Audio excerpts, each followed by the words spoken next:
My husband never came home, he disappeared, and even the police couldn't find him, I said. Sounds like he just ran away, my sister replied coldly. Maybe he got tired of you. Her words sent shivers down my spine. My name is Ella, and I have a twin sister named Charlotte. We look alike, but our parents always loved Charlotte more. Dad, can I have some money? I'm going out with my friends, Charlotte would ask sweetly. Didn't you already spend your allowance? Yeah, but I promise I'll do great on my finals. Please, Dad? Alright, here you go. Thanks, Daddy, you're the best. Charlotte was charming and manipulative, so my parents spoiled her. I, on the other hand, was quiet and shy. They often ignored me. Dad, I need to buy a book for my homework, I asked once. I already gave you your allowance, use it wisely, he said. Okay, I mumbled. Charlotte wasn't satisfied with just being the favorite, she wanted everything I had, too. Hey, Ella, I like that outfit, I want it, she said one day. No, I bought this with my allowance, I protested as she rummaged through my drawer. I think it'll look better on me, I'm taking it. Stop, that's mine. Mom, Ella's being mean, Charlotte cried out. Ella, don't be so selfish, Mom scolded. Let your sister have it. But why? I asked, hurt. No matter what, my parents always took Charlotte's side. If she wanted something, she got it, even if it belonged to me. I quietly endured everything, but when I graduated college, I got a job far from home. Finally, I didn't have to see my parents or Charlotte as often, and it felt like a relief. But the years of being compared to her left me with little confidence. I avoided fun and excitement, focusing only on my work. Then, I met Daniel during a business meeting. Here's the document you requested, I said. Thank you, this is so thorough, he replied with a smile. I hope it helps. It does, you're amazing. Would you like to have dinner sometime? I was surprised. I'd never had dinner alone with a man before, but I said yes. Over time, he asked me out more often. One day, Daniel looked at me and said, Ella, will you be my girlfriend? Me? Are you sure? I asked, stunned. Of course, you're beautiful, kind, and everything I've ever wanted. No one had ever said anything like that to me before. My heart swelled with joy. I'm so happy, thank you, Daniel, I said, my eyes brimming with tears. Daniel was hardworking, thoughtful, and responsible. He worked for a big company, made good money, and lived a stable life. After a few years of dating, we got married. I became a full-time housewife and moved into his parents' house. Mom, Dad, this is Ella. She's part of the family now, Daniel said with a smile. Welcome, Ella. We've heard you're a hardworking young woman, his mom said warmly. We're family now, so feel at home, okay? Thank you, I'll do my best, I replied, feeling relieved by their kind welcome. Daniel's parents run a small business, and their house was spacious. I quickly formed a good relationship with them, and they treated me with respect and kindness. How about we all go out for dinner tonight? Daniel's dad suggested one evening. Ella, what would you like to eat? Oh, anything you like is fine. How about Italian? There's a new restaurant nearby, Daniel's mom said. Italian sounds great. Perfect, Ella, order anything you want, Daniel added. They were always so thoughtful and made me feel included. One day, Daniel's mom handed me a delicate necklace.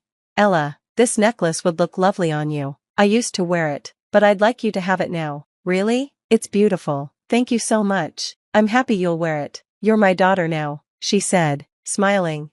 For the first time, I felt truly loved and appreciated. Living with Daniel's family was so different from my old life. I finally had a home where I felt safe and cherished.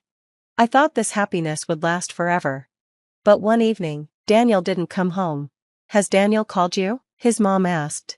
No, I've tried calling and texting, but there's no reply, I said, feeling uneasy. Do you think something happened? Maybe check with his friends. I'll try, I said, my voice shaking. Daniel had gone to work that morning as usual, but he never returned. I called his friends and coworkers, but no one had seen or heard from him. Desperate, I reported his disappearance to the police, but they couldn't find anything either. I couldn't stop thinking he might have been in an accident. Anxiety consumed me, and our peaceful life fell apart. My in-laws were heartbroken, sitting on the sofa with tears in their eyes. Where could he have gone? How could this happen? His mom whispered through her sobs. Seeing their sadness, I started to blame myself. Maybe I did something wrong without realizing it. Maybe it's my fault he left. I couldn't shake the feeling that I was to blame, and if it was my fault, maybe I didn't deserve to stay in this house anymore. I thought this family was my safe place, my home, but after Daniel disappeared, despair consumed me. I locked myself in my room and cried. One evening, my phone rang. My heart leaped. Could it be him? But the call wasn't from Daniel. It was from my sister, Charlotte. She rarely calls for anything important. Most of the time, she just brags, talks endlessly, and makes me feel small. This time, though, I couldn't hold it in. I told her everything. Hey, Ella, what's up? Not good, I said softly. Really? What's wrong? My husband, he disappeared. What? That boring guy from your wedding? He vanished? She said, laughing. Yes, the police couldn't find him either, I admitted. Well, maybe he just got tired of you and ran away. Her words stung. She laughed like it was a joke, but part of me wondered if it was true. I started to blame myself even more. Maybe I'd done something wrong without realizing it. The guilt ate at me, day after day. I couldn't sleep, couldn't eat, and started to think about leaving the house. One night, as I went downstairs for some water, I overheard my in-laws talking in the living room. What is he thinking? This isn't right, my father-in-law said.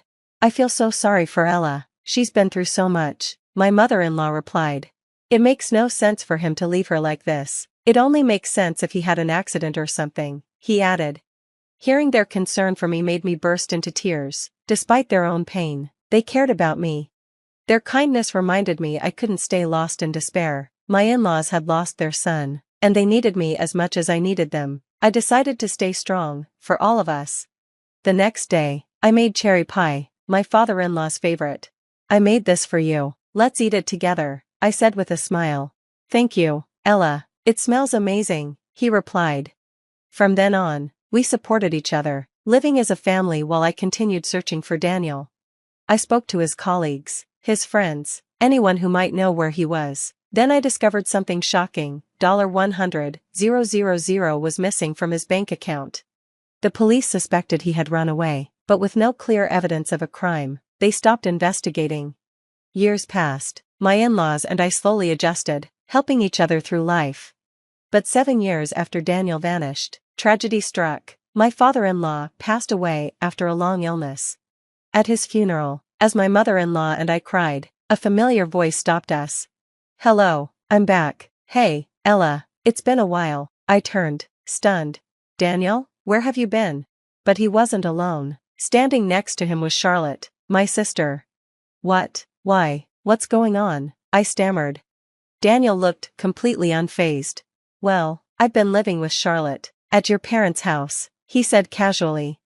I froze in disbelief. Charlotte had stolen my husband. She'd even had his child. My parents had helped them, hiding Daniel from me all these years. Your dad passed away, so I came for the inheritance, Daniel said without shame. He had been living off his savings and my family's support for 7 years, and now he was back for money. Are you crazy? How selfish can you be? I yelled, trembling with anger alongside my mother-in-law. You don't know how much my father-in-law worried before he passed away. My voice cracked with fury. Daniel, unfazed, shrugged. At first, I tried to devote myself to you, Ella, but no matter what you did, you were so boring. It was no fun being with you. Yeah, Charlotte chimed in with a smirk. Ella, you're super boring, but I'm different. I've got the same face as you, but I actually know how to live. When I met Charlotte, everything changed, Daniel continued, his tone cold. She made me happy. I couldn't have kids with you, Ella, but we had a child together right away. Charlotte and I are meant to be together. My heart sank. Daniel was justifying his betrayal with the most selfish, hurtful reasoning. Charlotte, who had never worked a day in her life, had set her sights on Daniel the moment she realized at our wedding that he had a well-paying job. You thought you could just take whatever I had, didn't you? I spat at Charlotte, like you always used to, but this time, it's about money, isn't it? Charlotte crossed her arms, glaring at me. Whatever, Daniel just loves me more now. Anyway, he's the son, so he has the right to inherit the money. That's right, Daniel added. I deserve what's mine, so hand over the money. It was clear Charlotte had manipulated Daniel into coming here, demanding the inheritance. That's enough, it's not going to happen, my mother-in-law shouted, her face red with rage. Why not? It's my money, Daniel yelled. I don't care how many times you demand it. Go home, she snapped. Fuming, Daniel glared at us. I'll be back. You'd better have my money ready next time. With that, he stormed off with Charlotte. But they didn't stop there. A few days later, they started following me and my mother-in-law everywhere. Just give us the money already, Daniel demanded one day. I don't care. It was your father's money, my mother-in-law retorted. It's mine, I have a right to it, Daniel argued. Why should I give it to you? Now leave, I shouted, trying to keep calm. But no matter how many times we told them to stop, Daniel and Charlotte refused to give up. They kept pestering us, their demands growing louder and more desperate. I was just about to send them away when my mother-in-law stepped out from the back of the house. Are they here again? She asked, her voice heavy with annoyance. Yes, I replied. Charlotte, my sister, immediately turned her anger toward my mother-in-law, who was looking at them with disgust. Your son is begging, but you're just acting like a— My son is dead, my mother-in-law interrupted firmly. Huh? Both Daniel and Charlotte froze, speechless. There's a grave in the backyard, my mother-in-law added without flinching. What? No way, Daniel and Charlotte shouted in unison before rushing to the small cemetery in the woods behind the house. Sure enough, they found a gravestone with Daniel's name engraved on it. You see, he was declared dead after his disappearance, my mother-in-law explained, her voice cold and steady. Legally, after 7 years, a missing person can be declared dead. That's what we did. I inherited everything, and as far as the law is concerned, your marriage to Ella is already dissolved. Daniel stared at her in disbelief. But I'm alive. I'm standing right here. Exactly, he's alive, so he should get the money, right? Charlotte chimed in, panicking. My mother-in-law didn't even blink. Well, you're lucky, Daniel. I could have sued you for alimony when I found out about your affair, but since you're dead, I let it go. What, alimony? Charlotte stammered. Yes, my mother-in-law said, narrowing her eyes. If you two keep pestering us for money, I'll make sure the courts deal with you, and trust me, it won't end well for you. Hey, wait, I'm your son, it's my money, you can't do this, Daniel shouted, his voice cracking. My son is dead, she repeated coldly. You're his mother, you can see him standing right here, Charlotte whined. Then I suppose if my dead ex-husband were somehow alive, my mother-in-law said, her tone sharp, he'd owe Ella a lot of money in alimony for abandoning her and betraying his family. She let that sink in before continuing, but since he's dead, I guess we'll never get to that. Daniel's face fell, and Charlotte's bravado faded instantly. Fine, I get it, Daniel muttered. So, no money, my mother-in-law declared, now leave. Daniel and Charlotte tried to play the victim, pleading and arguing, but we didn't budge. The moment they heard the word alimony, they realized they'd lost.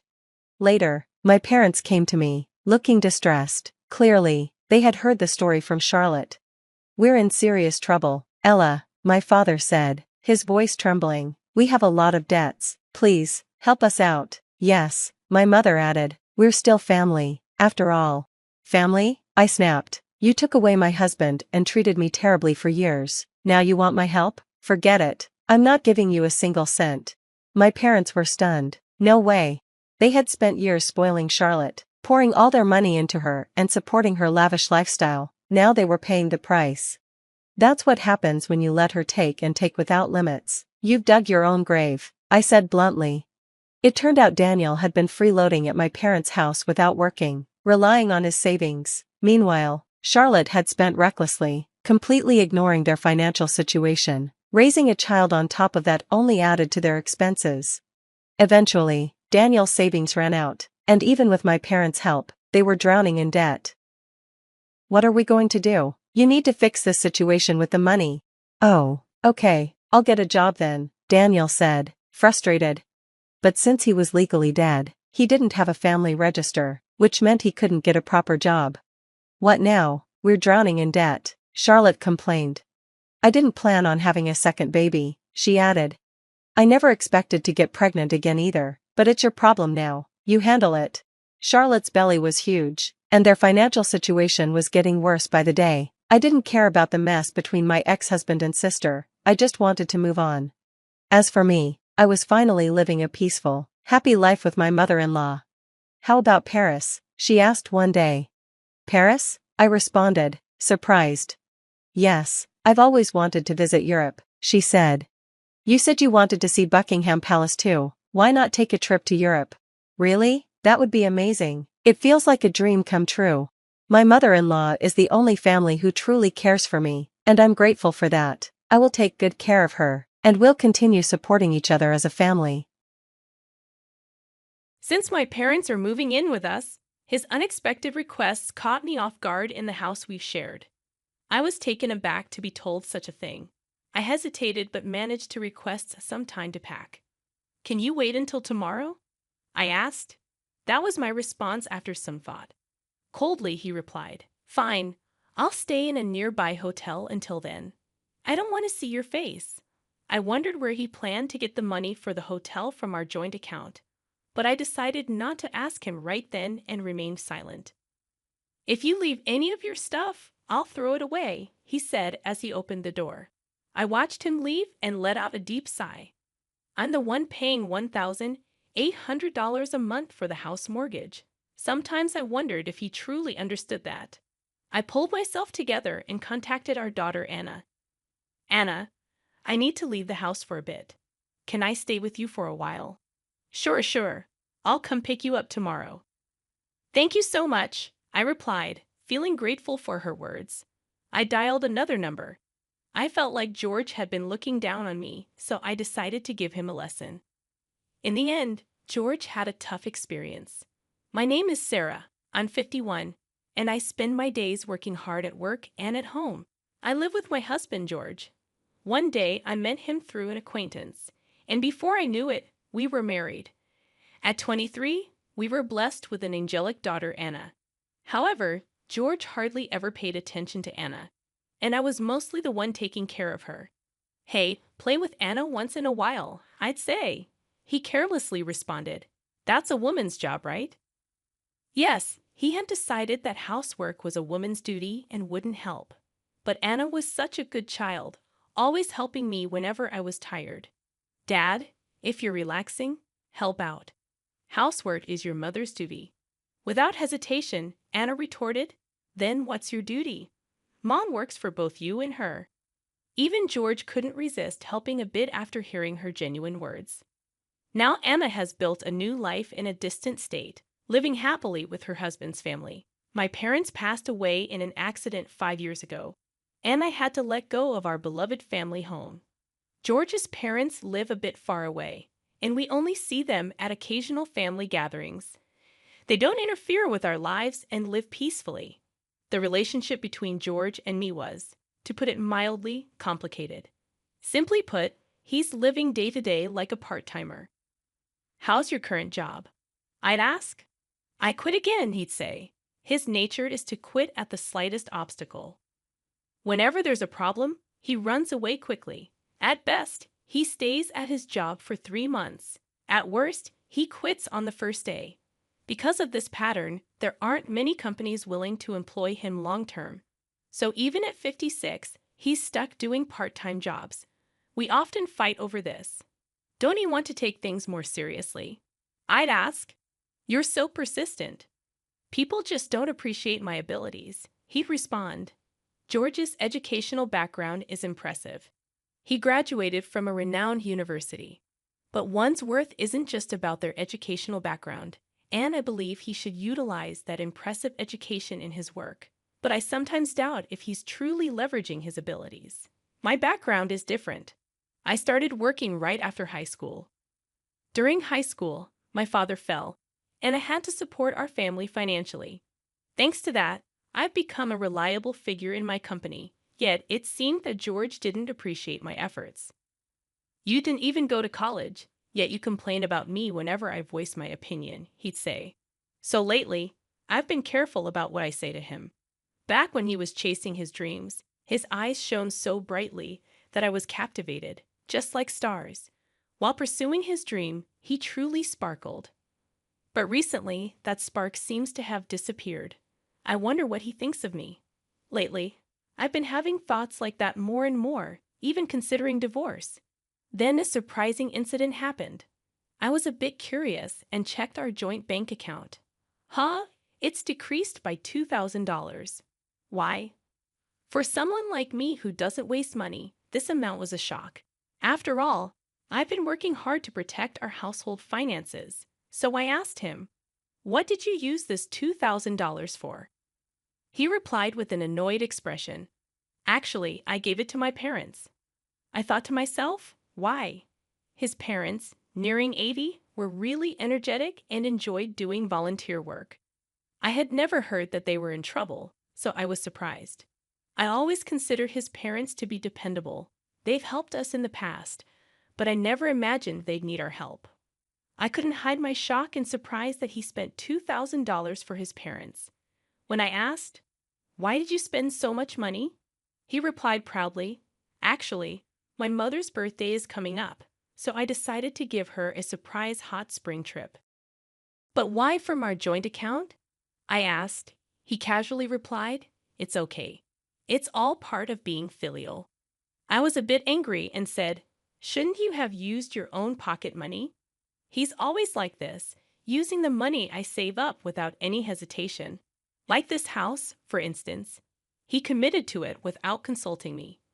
When I was worried about the payments, he reassured me by saying, "You have a steady job, so it should be fine, right?" Even though the house was bought in my name, he seems to brag to his friends that it's his. Honestly, I've been feeling worn out by his attitude. "You're my wife, just follow my directions," he said, looking displeased, and then he went to his room. Whenever something went amiss, he locked himself away. Left to ponder our problems, I would engage in chores, the money I diligently saved now used to cover our tight budget, as he consumed almost all my part-time job income. Despite my desire to escape this situation, I found myself sighing one day, memories of our recent fight still fresh. Unexpectedly, a call from my mother-in-law thanking us for the hot spring trip brought more shock. She disclosed that he had proposed that they live with us after their trip. Surprised, I asked, "Why did you suggest living together?" He said they're getting old, and it might be better to sell the family home and live together, she explained. I insisted such decisions should be made together, reminding him of our household situation. In anger, he snapped, "You're so annoying. If you're not satisfied, do whatever you want." Speechless, I witnessed him hit the table in anger. "All right, but I need time to pack." "Can you wait until tomorrow?" I managed to reply. "It's okay. I wanted some space anyway. I'll stay at a hotel for the next couple of days," he replied hastily, concerned about where he would get the money for the hotel. I feared it would be from our joint account. As he left in a hurry, threatening to throw out any of my belongings left behind, I felt drained. "Don't you know that I'm paying a monthly mortgage of $1,800? I muttered to myself. Deciding to seek refuge, I contacted my daughter, Anna, who lives in another state. "Hello, Anna. You won't believe what happened," I began, and she responded with her usual kindness. As I explained the sudden arrival of his parents and his demand for me to leave, Anna expressed her shock. "That's troubling, but if there's any way I can help, let me know," she reassured. Her comforting words lightened my heart. I was wondering, can I stay at your place for a bit? "Of course, don't even ask. You're always welcome," Anna replied warmly. Grateful for her support, I took a deep breath. After hanging up, I decided to go to Anna's place, but it wouldn't end there. I had my own plans, so I made another call to solve one more problem. It seemed like he was underestimating me, and if that was the case, maybe I'd give him a little surprise. The next day, George found himself in a much more difficult situation than expected. His home, once a source of stress, now felt like a true sanctuary for the soul. For the first time in a while, I had a genuinely relaxing moment. Taking a break from work, I enjoyed some me time, basking in the warmth of my daughter and her husband's family, who warmly welcomed me. The bond within the family felt incredibly special, especially after my mother-in-law's passing. Even my little granddaughter, initially wary, reached out to play with me, her voice calling me Grandma, oddly comforting. In the midst of this peaceful time, my mobile rang, and looking at the notification, I thought to myself, I knew it. I answered, and George, sounding frantic, asked, "What happened?" "The house is a mess." Suppressing a chuckle, I replied, "That's because, like you said, I removed almost everything." Perplexed, he inquired, "What do you mean, almost everything?" I explained that I had contacted a friend running a waste collection service, and they helped me clean out furniture and appliances. Recyclable items went to a trusted recycling shop, and non-recyclables were properly disposed of. Reminding him that I chose and bought most of the stuff in our house, I playfully teased, "Do you recall anything you bought with your own money?" Taking time to think, George replied, "You may be right." But the situation seemed a bit extreme to him. At that moment, Anna approached me, taking my phone with a smile, saying, "Mom, let me borrow this for a bit." Switching on the speaker, she addressed George. "Dad, it's Anna. It's been a while." Her cheery confirmation puzzled George, and with a serious expression, Anna asked, "Dad, why has it come to this? Mom has always been the backbone of our home and supported us. What about you?" Her words weighed heavy, and tension filled the room. Curious about George's response, I decided to be straightforward. "Enough. Tell Sarah I'm seriously considering a divorce." "Are you serious? What do you plan to do, Mom, if it comes to that?" George's voice carried sheer astonishment. My unexpected response seemed to catch him off guard. He appeared a bit too self-centered. "I'm open to a divorce, really," I reiterated, responding to his apparent disbelief. Recalling our marital life, I remembered how I took care of our finances while he spent freely. Money-related arguments were not uncommon. "It's okay. I get it. Just make sure to transfer the house's name," he said. "Sure, the house is yours now." "All right then. I'll prepare the necessary documents." "Thanks." After ending the call, Anna returned my phone. Concern showed on her face, but her smile was kind and understanding. "Mom, are you sure about the house? You bought everything with your salary, right?" "Well, there's nothing to worry about." Actually, when I told Anna the truth about the house, she burst out laughing. I explained, "Indeed, I acquired that house with my money, but there's still a mountain of unpaid mortgages. The amount of those mortgages is many times George's monthly salary. I can't imagine him paying that every month." "I see. You're really amazing, aren't you, Mom?" Anna praised. "I've been working behind the scenes a bit too, so Dad will probably get into a fix soon." "What do you mean?" I asked. "Actually, I've become very close with Grandpa and Grandma, so I get a lot of information." Anna winked playfully, flashing a mischievous grin. Unlike me, she highly valued her relationship with her grandparents and frequently kept in touch. After Anna reached out to her grandmother, things quickly escalated. My in-laws decided to cut their trip short and came to apologize to me. "Sarah, we're truly sorry. We should have explained our situation." They gently elaborated on the recent chaos. The decision about selling their family home was true, but the reason behind it was because they were planning to move into a senior facility. They were currently waiting for a room to open up in the retirement home, and for the brief interim, they needed a place to stay, which happened to be our house. Upon hearing their wishes, George suggested they all live together with him.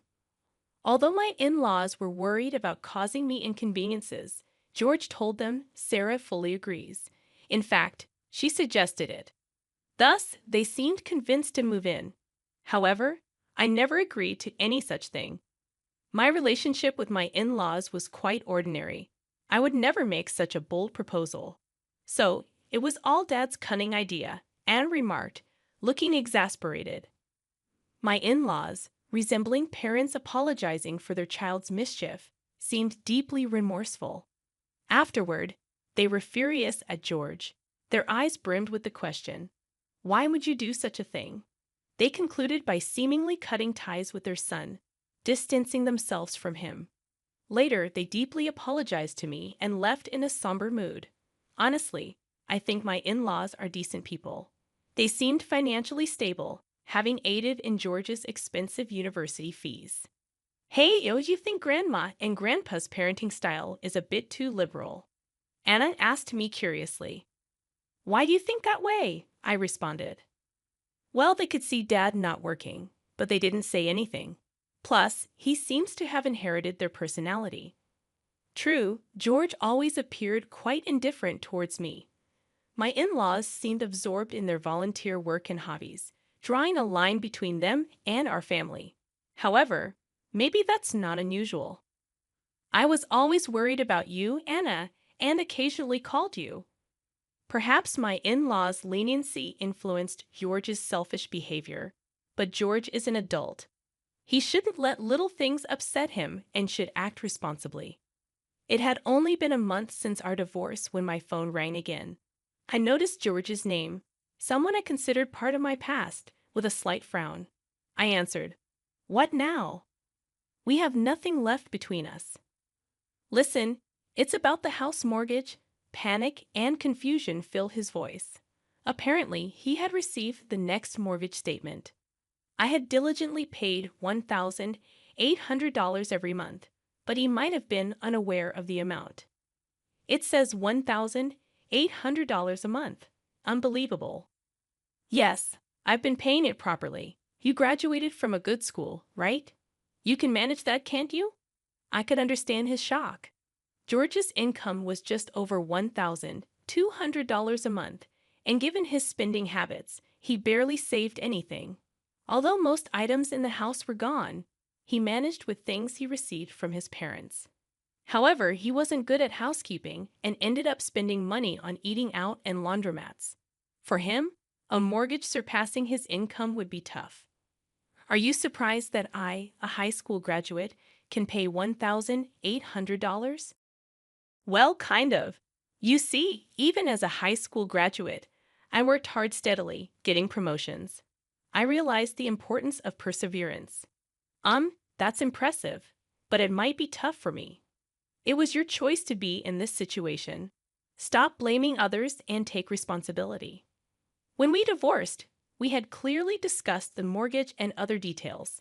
It was a given that George would pay for it if he continued to live in that house. By the way, his parents seemed to have moved to a senior facility. When George reached out for help, they firmly told him, "You're an adult. Take care of your own affairs." "Sarah, won't you reconsider? Let's start anew." "Wait, you're kidding, right? We can't be together anymore." "Then how am I supposed to pay off the mortgage?" "That's for you to figure out. When we were together, I paid for it, didn't I?" Hearing his frustrated voice, I thought to myself, do your best. His future decisions and actions were up to him. I changed my settings so that I wouldn't receive any more calls from him. I had just started on a new path, so being pulled back into the past was truly bothersome. "Hey, did you get any call from Dad?" Actually, yes. Despite never truly apologizing, he asked if we could get back together. I could see through his words, though. It's all about money. Oh, maybe that's why he contacted me too. After I rejected his proposal, it seemed he had been contacting Anna numerous times. Despite always being weak in front of Anna, him persistently trying to contact her might mean he was genuinely struggling. I told him that this is the result of his actions. Exactly. Also, now that you finally have the peace you deserve, Mom, I told him sternly not to cause any more trouble. Thank you so much, Anna. I'm so happy to see my daughter grow into such a considerate and wonderful woman. I felt proud of her. Hey, Mom. I've been wondering, do you know what Dad was spending his money on? Why do you ask? Didn't he frequently spend money on gambling? At that, I couldn't help but chuckle. George's income wasn't that great, to be honest. Now that I think about it, maybe he was sometimes grumpy because he lost money due to gambling. That's true. On the days he actually won, he would sometimes buy special treats. His personality was perhaps a bit simple, but I wonder why I even married him. I chuckled at the naivety of my past self. When my friend introduced me to him, he seemed to sparkle. But Anna is smart. She learned from my experiences and chose someone opposite of George, someone truly kind. Anna's husband is family-oriented spends weekends with her and their daughter actively, and has a high position at his job, ensuring a stable life. He loves playing with his daughter during his free time and occasionally checks up on me. You really chose a good man. Do you think so, Mom? Thank you. As she spoke with a beaming smile, she looked genuinely happy. From now on, it's time for you to enjoy your life more. I'm getting older, though. I'm not sure where to start. Age is just a number, Mom. You can still find a lot of happiness ahead of you. Hearing Anna's words warmed my heart. I suddenly hoped for someone understanding, like Anna's father-in-law, to be my next partner in life. Just then, I heard my granddaughter calling out to play. Grandma, come play with me. Oh, have you been waiting to play with me? Let's play together. Surrounded by Anna's joyful family, I too was smiling. I'm glad that Anna is blessed with such a wonderful family. Changing the topic, Anna said, "It seems George faced financial difficulties and had to sell a house. He used the money to pay off some debts, but moved to a cramped apartment. He struggled to find a stable job, and his debts only grew. Eventually, he couldn't even pay rent and ended up living on the streets. One day, I heard shocking news that he was taken away by a shady group. His path was indeed a result of his own choices. George's parents felt deeply remorseful. They didn't want to burden me anymore. They sold their house and used their savings to pay for a facility. They also ensured their inheritance would go to me. I don't need this much money, I told them, but they insisted it was their apology. In the midst of all this, with a bit of financial freedom, I considered moving out of Anna's home. But, Mom, you can stay here. I certainly don't want to bother you and your family, Anna. Actually, my husband and I were talking about living together with you. Really? It seems you've always cared for me. After discussing it with her husband and father-in-law, they planned to invite me to live with them. And then I received the invitation at just the right time. So, Mom, don't be too concerned. Just have fun playing with the kids, okay? Thank you, Anna. My granddaughter had taken a real liking to me due to Anna's husband's background of being raised in a single-parent household with his father. He warmly welcomed me into their home, and his father-in-law also expressed his wish for me to live happily. With that kind gesture, I decided to move in with them. Previously, money was tight, so I had to work. But now, with the help of Anna, her husband, and her father-in-law, things have become much easier. And here's some exciting news. Anna is expecting her second child. In the meantime, I've been helping around the house, playing with my granddaughter, and spending my time that way. Anna's father-in-law also helps with household chores just like me, so we have a fun time together doing things around the house. Whenever I do something, the family always says thank you, and that makes me very happy. Unlike my previous husband, this family openly expresses their gratitude each time. I truly feel fortunate. When asked how I get along with my father-in-law, I replied with a smile. I want to spend my life with him forever. That's good. It feels like a new family, Anna said gently, rubbing her belly. With Anna in my life, everything has become much brighter. Meeting her might be the only thing I'm thankful for regarding George. Oh, with that thought, I'm motivated to do my best for my family today as well. Sarah, if you'd like, I want to walk through life with you from now on. How does that sound? Are you sure about me? If so, of course. Let's be together. I responded to his words like this. I've regained my confidence. I was on the verge of forgetting my own worth, but his words made me realize its value again. I believe that as a family, we'll face many happy moments and challenges together from now on, and that truly warms my heart. Call an ambulance. Hurry up, my husband, who always rubbed me the wrong way, collapsed on the floor in a greasy sweat. The paramedics arrived immediately.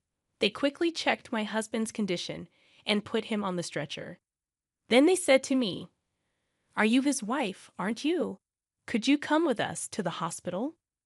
My husband was placed on the stretcher, and he looked at me with pleading eyes. I met his gaze squarely.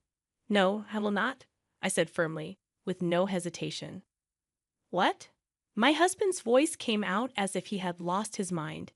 This man is a stranger, so I am not coming. Please take care of the rest. Wait, Lydia, what? Wait. I then confronted my husband with something I had been carrying in my pocket for the past few days. The moment he saw it, his face turned even paler. How dare you treat me like a slave all these years? This is my revenge. I will never forgive you. My name is Lydia. I'm a 36-year-old housewife, living in a rented apartment with my husband, Caleb. I was introduced to Caleb by a colleague at work when I was still employed full-time. Despite being more of an introvert, I occasionally attended parties, invited by my colleague who had many friends. One day, I reluctantly agreed to join a barbecue with his friends. There, I met Caleb. Surprisingly, we connected instantly despite my initial reservations. Caleb, the outdoorsy type, turned out to be sociable and humorous. We exchanged contact information, went out for dinner and shopping, and eventually started dating. After several years of dating, Caleb proposed, and we got married. Caleb had always been kind, taking me out of my indoor lifestyle. However, over the past few years, he started to do and say things that made me feel a little uncomfortable. I quit my job and became a housewife because Caleb himself wanted me to. However, he often made sarcastic remarks about it. For example, when I got sick and was late cooking dinner, he would say, "Lydia, why isn't my dinner ready yet?" "Hi, sorry, I was sick today. I had a rest earlier, and I couldn't get up. Can you go take a bath first?" He would reply, "Huh, what's that? You're a housewife. You should at least take care of the meal." Caleb never seemed to worry about my health, which made me very sad. Another time, I mentioned a reunion in my hometown, saying, "Hey, Caleb, there's a reunion coming up in my hometown. I'll finish my chores, so can I go?" He would simply respond with, "Suit yourself." Well, being a stay-at-home wife is great, you know. I envy you, Lydia. You get to play around with the money your husband makes. Although Caleb was usually really nice to me, carrying my purse and bringing me flowers after work, there were times when he acted like a jerk. I even thought maybe he wanted me to work, so I suggested taking a part-time job. However, Caleb insisted that was not the case, and in the end, I remained a full-time housewife. One day, one of Caleb's relatives called me out of the blue. I picked up the phone feeling a little defensive. The relative on the other end of the line called my name in a panic, "Lydia. Caleb's mother has collapsed." I froze at the unexpected words. According to my relative, she had gone to visit my mother-in-law a few hours earlier and found her lying in the yard. An ambulance had rushed to the scene and taken my mother-in-law to a general hospital. In a panic, I ran out of the house and arrived at the hospital. I was told that her condition was still unpredictable. As we discussed this, Caleb came running in out of breath. We moved to the hospital room to check on my mother-in-law, who was sleeping in bed. Her body was covered with various tubes, and it was painful to watch. "Mom," my husband called out to her, but she did not respond. Caleb stayed in the hospital room for the rest of the day, and I decided to go home to gather everything needed for the hospital stay. After a while, my mother-in-law recovered enough to sit up by herself. However, it was difficult to do anything without someone's help. I was glad she could get up, wondering if she would be able to walk again with continued physical therapy. As her discharge date approached next week, I said this to Caleb, and then he started to say something I didn't understand. "Oh yeah, are you ready? We'll be leaving this house next week, so you'd better start packing our stuff." I couldn't comprehend what he meant. Caleb seemed annoyed, as if he didn't like my reaction. "We don't need this house since we are going to live with my mom at my parents' house. You are still as dense as ever, aren't you? Does that mean I'm going to live with my mother-in-law after she gets out of the hospital? I never heard anything about that. Did you decide to move in together without talking to me? Have you already canceled the lease on this house?" When I said that, my husband became even more grumpy. "Of course, I've already canceled the lease. It's the right thing for us to do as a family, to live together and help her. Don't tell me you don't want to live with her, do you? I'm the one who makes a living, so I won't accept any complaints, he said, and went back to his room with deliberate footsteps. I never thought that Caleb would take such a hardline approach. I can't believe he's canceling the lease on this apartment. I have no choice but to move out. I know he is worried about his mother, but this is too much.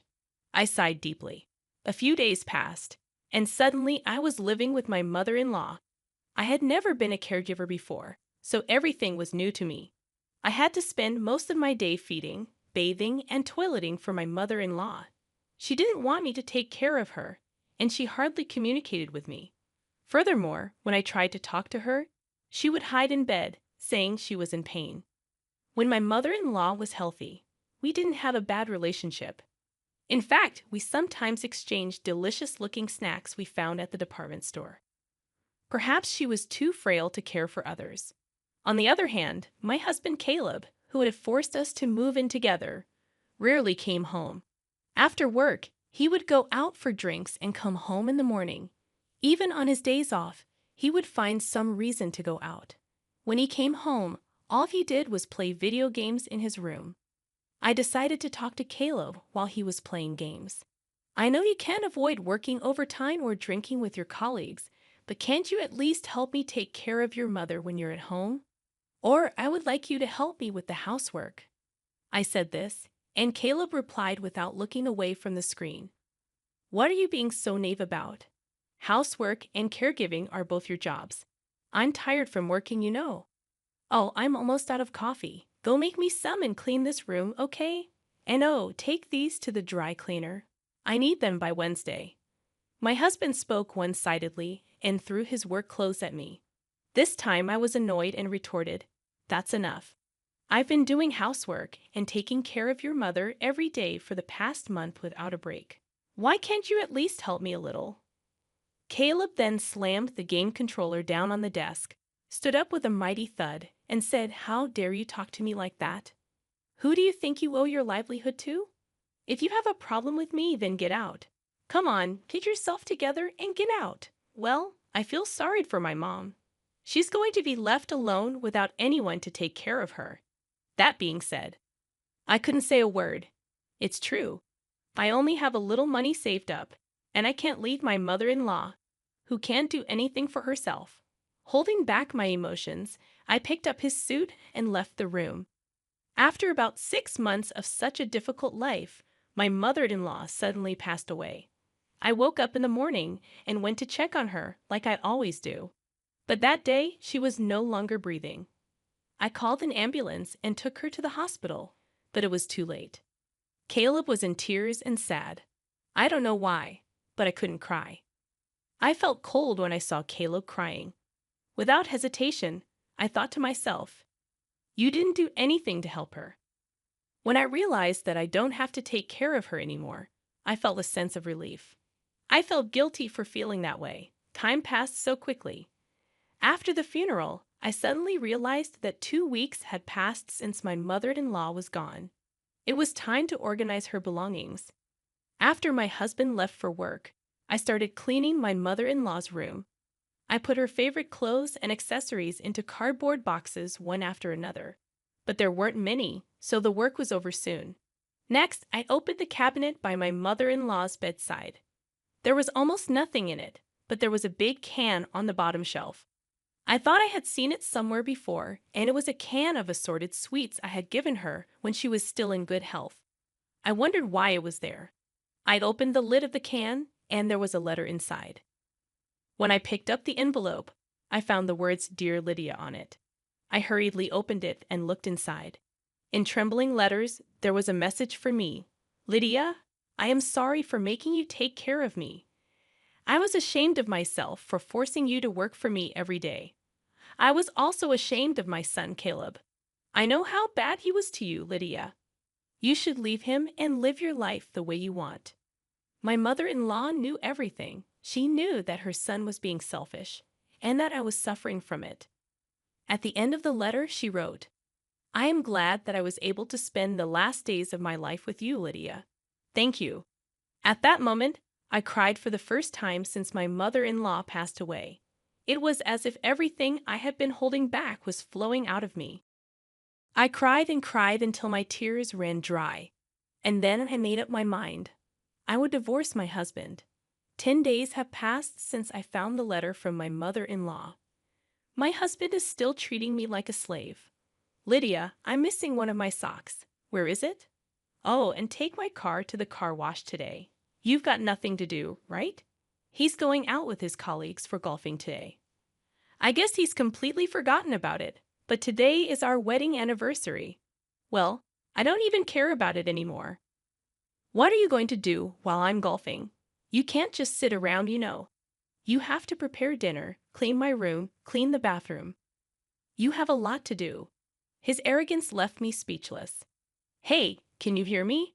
Bring me my sock and a jacket. Hurry up, or I'll be late. At that moment, Caleb fell to the floor, clutching his stomach. He was in pain and sweating. He told me to call an ambulance, as if he was trying to squeeze out the worst. I froze at the sadness of the situation, and my husband yelled at me, "Hurry up, you're really useless. Can't you even call an ambulance?" Hearing these words, I became strangely calm. Then I called 911, and within minutes, an ambulance arrived with paramedics. The paramedics quickly assessed Caleb's condition and placed him on a stretcher. As they put him on the stretcher, they said to me, "You're his wife, aren't you? Would you come with us to the hospital?" Caleb looked at me with pleading eyes as he was placed on the stretcher. I looked him right in the eye and said, "No, I will not." I said that firmly, with no hesitation. Caleb's voice came out as if he had lost his mind. "This man is a stranger, so I am not coming.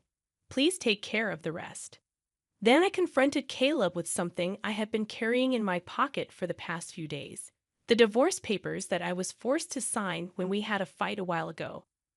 My husband had always told me that if I disobeyed him, he would serve me with the divorce papers. Caleb tried to snatch the divorce papers from me, but he couldn't seem to move due to the pain, so he had to lean back on the stretcher without any efforts. "Excuse me, but please leave now," I said. As I said this, the paramedics finally took my husband away in the ambulance. He must have looked like a poor husband whose wife had given him a divorce. He should be embarrassed. I watched the ambulance leave and then left the house. It took a long time, but the divorce papers were accepted, and the divorce was officially finalized. While Caleb was in the hospital for a week, I was busy packing my belongings and sending them to my parents' house. Then one day, I ran into Caleb when I was at the grocery store. "Lydia, please don't do this to me. You love me, don't you? Please don't leave me. I admit I've made some mistakes. You listened to me no matter what I said, so I just got carried away," he pleaded. The overbearing attitude he had a few months ago was gone, and he looked completely pathetic. "What are you talking about? The divorce is already finalized. It's too late for you to act so fragile. Go ahead, live your life as you please." He didn't really think that I was going to divorce him, and he looked quite shocked. His hands were shaking, and his face was turning pale. Well, that's that then. Bye. It had been 6 months since Caleb and I had divorced. Caleb had once visited my parents' house, ringing the intercom and calling out my name so loudly that I had no choice but to see him. Sure enough, he wanted me to get back together with him. When I kept quiet, he began to reveal his current lifestyle to me. He can't cook because he forced me to do all the housework. He eats only TV dinners or eats out. And he has gained 10 pounds since the divorce. It's true that he put on a lot of fat on his face and stomach, noticeable at a glance. Additionally, he doesn't seem to understand how to do laundry. The shirts he wears are wrinkled and smell weird, making him look even filthier. I finally realized how great you have done, Lydia. If I don't do something, the people at the company won't like me, Caleb said, sobbing cheap tears. In other words, he wants to treat me like a servant again. There's no way I'm going back to that. No, never. If you make any more noise, I'll call the police, I warned him, treating him like a stranger. Caleb started to be afraid of the word police and left the house crying. I'm sure he wouldn't get involved anymore. I hope so. My ex-husband seemed to be leading a very inconvenient life. On the other hand, I was leading a fairly comfortable life. For a while, I stayed at my parents' house, but now I have a small apartment and live alone. My standard of living is much lower than when I lived with my ex-husband, but I still like this life where I can have my own time. I thought it would be difficult to get another job at my age, but a friend of mine happened to have a connection with someone who retired, and I was able to get a job to take her place. I feel so happy to be able to spend time and money only on myself without anyone telling me what to do. From now on, I want to take care of myself at my own pace. The fluorescent lights hummed overhead as I pushed the mail cart down the sterile hallway of Meridian Tech's executive floor. My hands, which once wrote code that powered Fortune 500 companies, now sorted through interdepartmental memos and junk mail. 15 years of dedication reduced to this, the vindictive punishment of a man who felt threatened by what he couldn't understand. "Morning, Diana," Marcus Wright, our newly appointed CEO, called out with fake cheerfulness as I passed his corner office. "Those quarterly reports better be properly sorted this time." I didn't look up. I didn't give him the satisfaction of seeing my face. Instead, I kept pushing my cart, letting the squeaking wheel punctuate the silence. Behind me, I heard his smug chuckle, the sound of a man who thought he'd won. What Marcus didn't know, what none of them knew, was that every mail delivery to the executive floor was also an opportunity. Each squeaky roll of my cart past their offices was another chance to observe, to listen, to gather intelligence that would prove invaluable in the months to come. Because while they saw a demoted senior developer pushing mail, I saw something else entirely. The final pieces of a plan 5 years in the making. It had started long before Marcus arrived with his MBA and his buzzwords about corporate restructuring. Back when I was still leading Meridian's core development team, I'd seen the signs. The slow erosion of innovation, the gradual shift towards short-term profits over long-term stability. I'd watched good people get pushed out, replaced by yes-men who knew how to talk about technology, but not how to build it. So I'd started planning, not out of revenge. Revenge is too simple, too emotional. No, I'd started planning because I saw an opportunity. While Meridian's leadership focused on quarterly earnings and stock buybacks, I focused on the future. "Ms. Walker," a quiet voice called out. I turned to see James, one of my former junior developers, looking uncomfortable in his newly pressed suit. I'm sorry about what happened. The demotion. It wasn't right." I smiled softly. James was one of the good ones. "Everything happens for a reason," I said, continuing my rounds. He had no idea how true those words were. 5 years ago, while still heading the development team, I'd started working on something in my spare time. A new kind of system architecture, one that could revolutionize how enterprise software handles data processing and security. Meridian's board had dismissed it as too experimental when I'd presented it. Marcus's predecessor had patted my head and told me to focus on realistic goals. So I did exactly that. I focused on building something of my own. The irony was delicious. Every day they forced me to spend in the mailroom was another day I could observe their operations without suspicion. Every degrading comment about my new role was another reminder of why I'd chosen to keep my startup, Nova Systems, completely secret from everyone at Meridian. As I pushed my cart into the break room, I overheard 2 executives talking in hushed tones. "The board's getting nervous," one whispered. "The new cloud platform isn't performing as promised. We're losing clients." "Marcus says he's got it under control," the other replied, not sounding convinced. I suppressed a smile. Of course, the platform wasn't performing. They'd gutted the original architecture, my architecture, and replaced it with a flashy but fundamentally flawed system. What they didn't realize was that their biggest clients were already quietly talking to Nova Systems about an alternative. My phone buzzed in my pocket. A message from Kate, my co-founder at Nova. Final paperwork filed. IPO announcement set for tomorrow morning. You ready? I glanced at my reflection in the break room window. The woman staring back at me didn't look like a typical tech founder. No designer clothes, no power suits. Just simple slacks and a button-up shirt. Graying hair pulled back in a practical bun. Exactly how they expected their mailroom lady to look. Ready? I typed back. See you at the office tonight. The office was a converted warehouse in the industrial district, where for the past 5 years, I'd been building something that would make Meridian's technology look like a flip phone in the age of smartphones.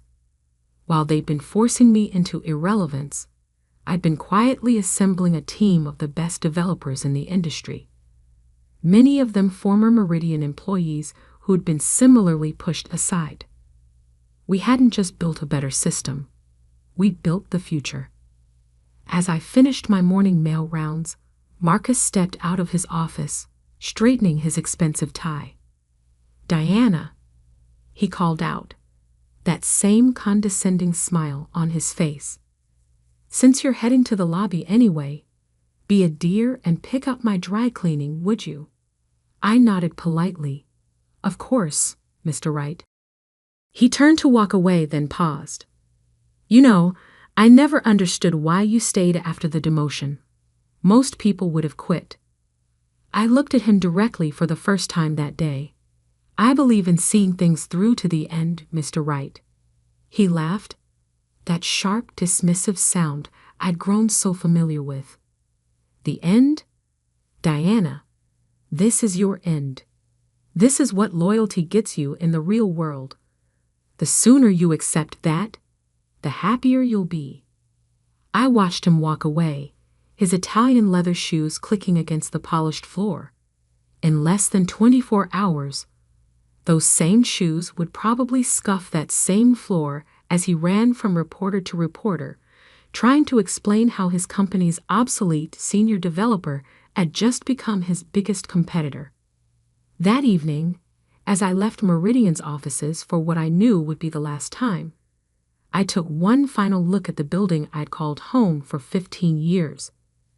The security guard gave me a sympathetic smile as I walked out. The same smile I'd been getting since my demotion 3 months ago. Good night, Ms. Walker, he called out. See you tomorrow? I smiled back. Tomorrow's going to be different, Carl. For all of us. The drive to Nova's headquarters took exactly 28 minutes. I'd made this journey every evening for the past 5 years, leaving Meridian's corporate politics behind and stepping into a world where innovation still mattered, where ideas were valued more than titles. As I pulled into the parking lot, I saw the lights were still on. Through the large windows, I could see my team, brilliant minds from around the world, all brought together by a shared vision, and in many cases, a shared experience of being underestimated and overlooked. Kate met me at the door, tablet in hand, excitement barely contained. Everything's ready, she said, falling into step beside me. Press releases are queued, SEC filings are complete, and the trading floor is prepped for tomorrow's opening bell. I nodded, taking in the busy scene before me. Developers were running final system checks, PR teams were reviewing statements, and legal was doing one last review of all documentation. The energy was electric. Any word from our friends at Meridian? I asked, heading toward my office. Kate's grin widened. Not a peep. Their entire executive team is focused on tomorrow's board meeting. Marcus is apparently planning to announce another round of strategic restructuring. I sat down at my desk, running my fingers over the smooth surface. Such a contrast to the mail cart I'd been pushing just hours ago. How many of their clients have signed with us? 17 of their top 20, Kate replied, all ready to switch over the moment we go live. The migration protocols you designed are already in place. It'll be seamless. I opened my laptop, checking one last time that everything was in order. On the screen, lines of code scrolled past. The same code Meridian had dismissed as too experimental 5 years ago. The same code that would, by this time tomorrow, be worth billions. What about the patent rights? I asked, though I already knew the answer. Kate's smile turned slightly wicked. All registered under Nova Systems, filed long before you signed Meridian's new IP agreement. Their lawyers can squirm all they want, but there's nothing they can do about it. I leaned back in my chair, letting out a long breath. 5 years of double lives. 5 years of early mornings and late nights. 5 years of being underestimated, overlooked, and pushed aside, all leading to this moment. Send out the all-hands message, I said. I want to talk to everyone before tomorrow. 10 minutes later, I stood before my team, over 200 people, all gathered in our main workspace. The contrast between this and Meridian's sterile corporate environment couldn't have been starker. Here, there was energy, purpose, passion. Tomorrow, I began, my voice carrying across the suddenly quiet room. Everything changes. Not just for us, but for the entire industry. Tomorrow, we show the world what happens when you value innovation over ego, collaboration over competition, and most importantly, when you recognize that great ideas can come from anywhere, even the mailroom. A ripple of knowing laughter spread through the crowd. Many of them knew my story. Some had similar stories of their own. But tonight, I want you to remember something. Success isn't about revenge. It's about vision. Every person in this room was chosen not because of their titles or their pedigrees, but because they dared to think differently. Tomorrow, we're not just launching a company. We're launching a revolution. The room erupted in applause as I looked out at the faces before me, excited, proud, determined. I felt a surge of emotion I hadn't expected. This wasn't just about proving Meridian wrong. It was about proving that there was still room in the tech world for real innovation, for people who cared more about creating something meaningful than climbing the corporate ladder. Later that night, as the last of the team headed home, Kate found me still in my office, staring out at the city lights. Second thoughts? She asked, leaning against the doorframe. I shook my head, just thinking about tomorrow. About Marcus's face when he realizes who really owns the technology that could save his company. Are you going to take his call when it comes? Oh, it won't be just his call, I said, turning to face her. By noon tomorrow, every major tech company in the country will be calling. And for the first time in my career, I'll be the one deciding who gets to be heard. Kate nodded, understanding in her eyes. Get some sleep, Diana. Tomorrow's going to be a long day. As I gathered my things to leave, I caught my reflection again in the window. The same practical clothes, the same simple hairstyle. But the woman looking back at me now stood differently. Shoulders straight, head high, eyes clear. Tomorrow, the world would know what Marcus Wright and the entire Meridian executive team had failed to see.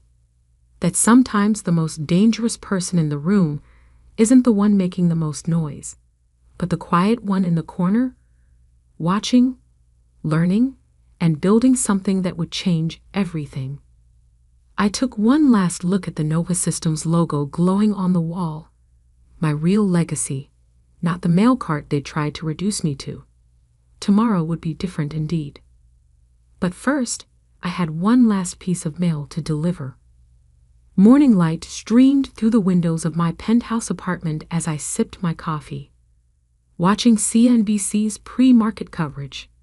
For the first time in 15 years, I wasn't heading to Meridian's offices. No mail cart. No squeaky wheels. No Marcus Wright's condescending smile. Instead, I was dressed in a tailored charcoal suit that had been hanging in my closet for precisely this day. My graying hair, usually pulled back in a practical bun, was now styled professionally. Amazing how a change of clothes and hairstyle could transform the mailroom lady into what I'd been all along, a tech CEO about to make history. My phone buzzed. Kate's message was simple. It's starting. I turned up the volume on the TV just as the financial news anchor's expression shifted from casual to alert. Breaking news banner flashed across the screen. "We're getting reports of a major IPO announcement in the tech sector," she said, shuffling papers. Nova Systems, a previously unknown software company, is set to go public this morning with an initial valuation that's sending shockwaves through the industry. I smiled, remembering Marcus's words from yesterday. This is your end. He had no idea how right he was, just not in the way he thought. My phone exploded with notifications. First came the industry alerts, then the tech blogs, then the mainstream media. Each headline bigger than the last. Nova Systems unveils revolutionary enterprise software platform. Tech's best-kept secret goes public. Unknown company poised to disrupt cloud computing market. But my favorite was from TechCrunch. Nova Systems CEO Diana Walker, the mailroom executive who built a billion-dollar empire in secret. At 8:15 a.m., exactly when Meridian's executive team would be gathering for their morning meeting, my phone rang. Marcus Wright's name flashed on the screen. I let it go to voicemail. Instead, I opened my laptop to a secure feed from Meridian's lobby. A perk of having built their security systems, I still had backdoor access to their cameras.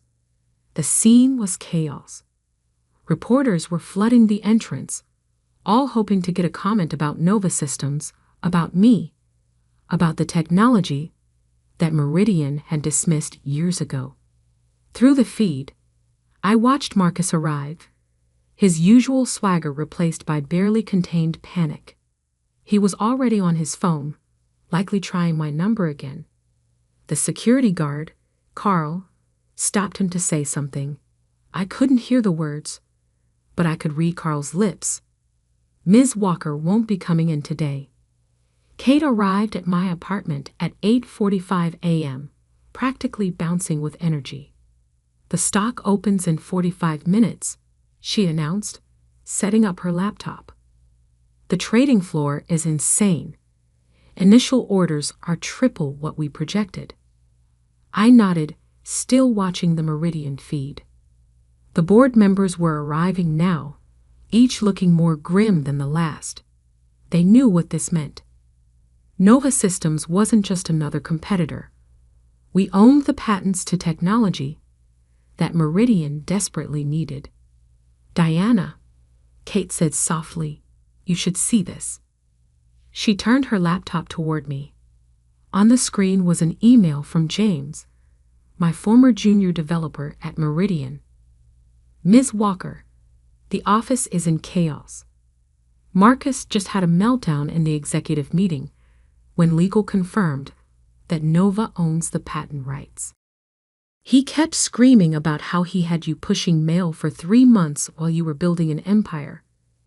I just wanted you to know. We're all cheering for you. James P.S. Are you hiring? I was about to reply when my phone rang again. This time, it was Meridian's board chairman, Theodore Mills. Unlike Marcus's calls, This one I would answer. "Good morning, Ted," I said calmly.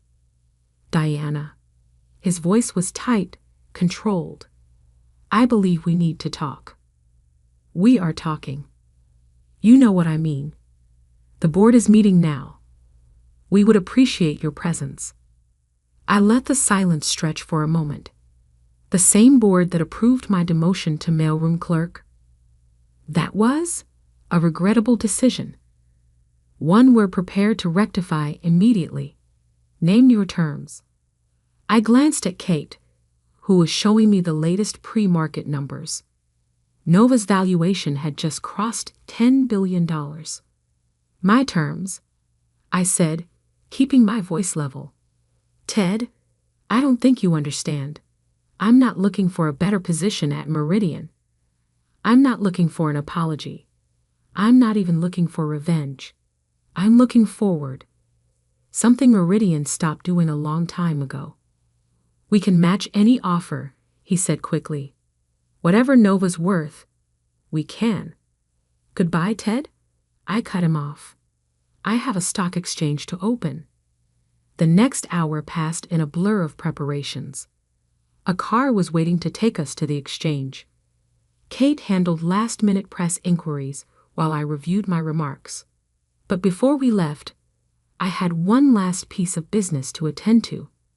I opened my email and composed a message to Meridian's all-staff list, an address I technically shouldn't still have access to. But then again, I'd built their email system too.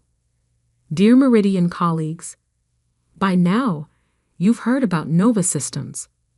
Some of you knew me as the senior developer who was demoted to the mailroom. Others only knew me as the quiet woman who delivered your mail and picked up your dry cleaning. What none of you knew was that every day I spent pushing that mail cart was another day I spent learning. Learning who really drove innovation at Meridian. Learning who had the courage to think differently. Learning who treated people with respect, regardless of their title. To those who showed kindness when you thought I had nothing to offer, thank you. Your humanity was noted. To those who took pleasure in reminding me of my place, thank you as well. Your arrogance was equally noted. Nova Systems is now accepting applications. We hire based on talent, creativity, and character, not titles or pedigrees. You know where to find us. Warmest regards, Diana Walker, CEO, Nova Systems. I hit send just as Kate announced it was time to leave. In the car, watching the city speed by, I thought about how different this commute was from my usual morning drive to Meridian. Same streets, same traffic, but everything had changed. At the stock exchange, the energy was electric. Photographers called my name, a name none of them had known yesterday. Reporters shouted questions. Through it all, I maintained the same calm demeanor that had served me so well in the mailroom. As we approached the opening bell, Kate squeezed my hand. "Ready to make history?" I nodded, thinking about the long road that had led here. The late nights coding while others slept. The quiet recruitment of talented developers who'd been overlooked. The careful planning and perfect patience. The bell rang. Nova Systems was officially public. Within minutes, the stock price had doubled. By lunch, it had tripled. Every news channel was running the story, not just about Nova's revolutionary technology, but about its unconventional CEO, the mailroom executive, the patient revolutionary. Back at Meridian, Marcus Wright was discovering exactly what it meant to underestimate the wrong person. Their stock was plummeting as investors realized that their core technology was obsolete compared to Nova's platform, the same platform he'd had me pushing mail past every day. My phone buzzed with a text from Carl, the security guard. Mr. Wright just left the building. He was carrying a box.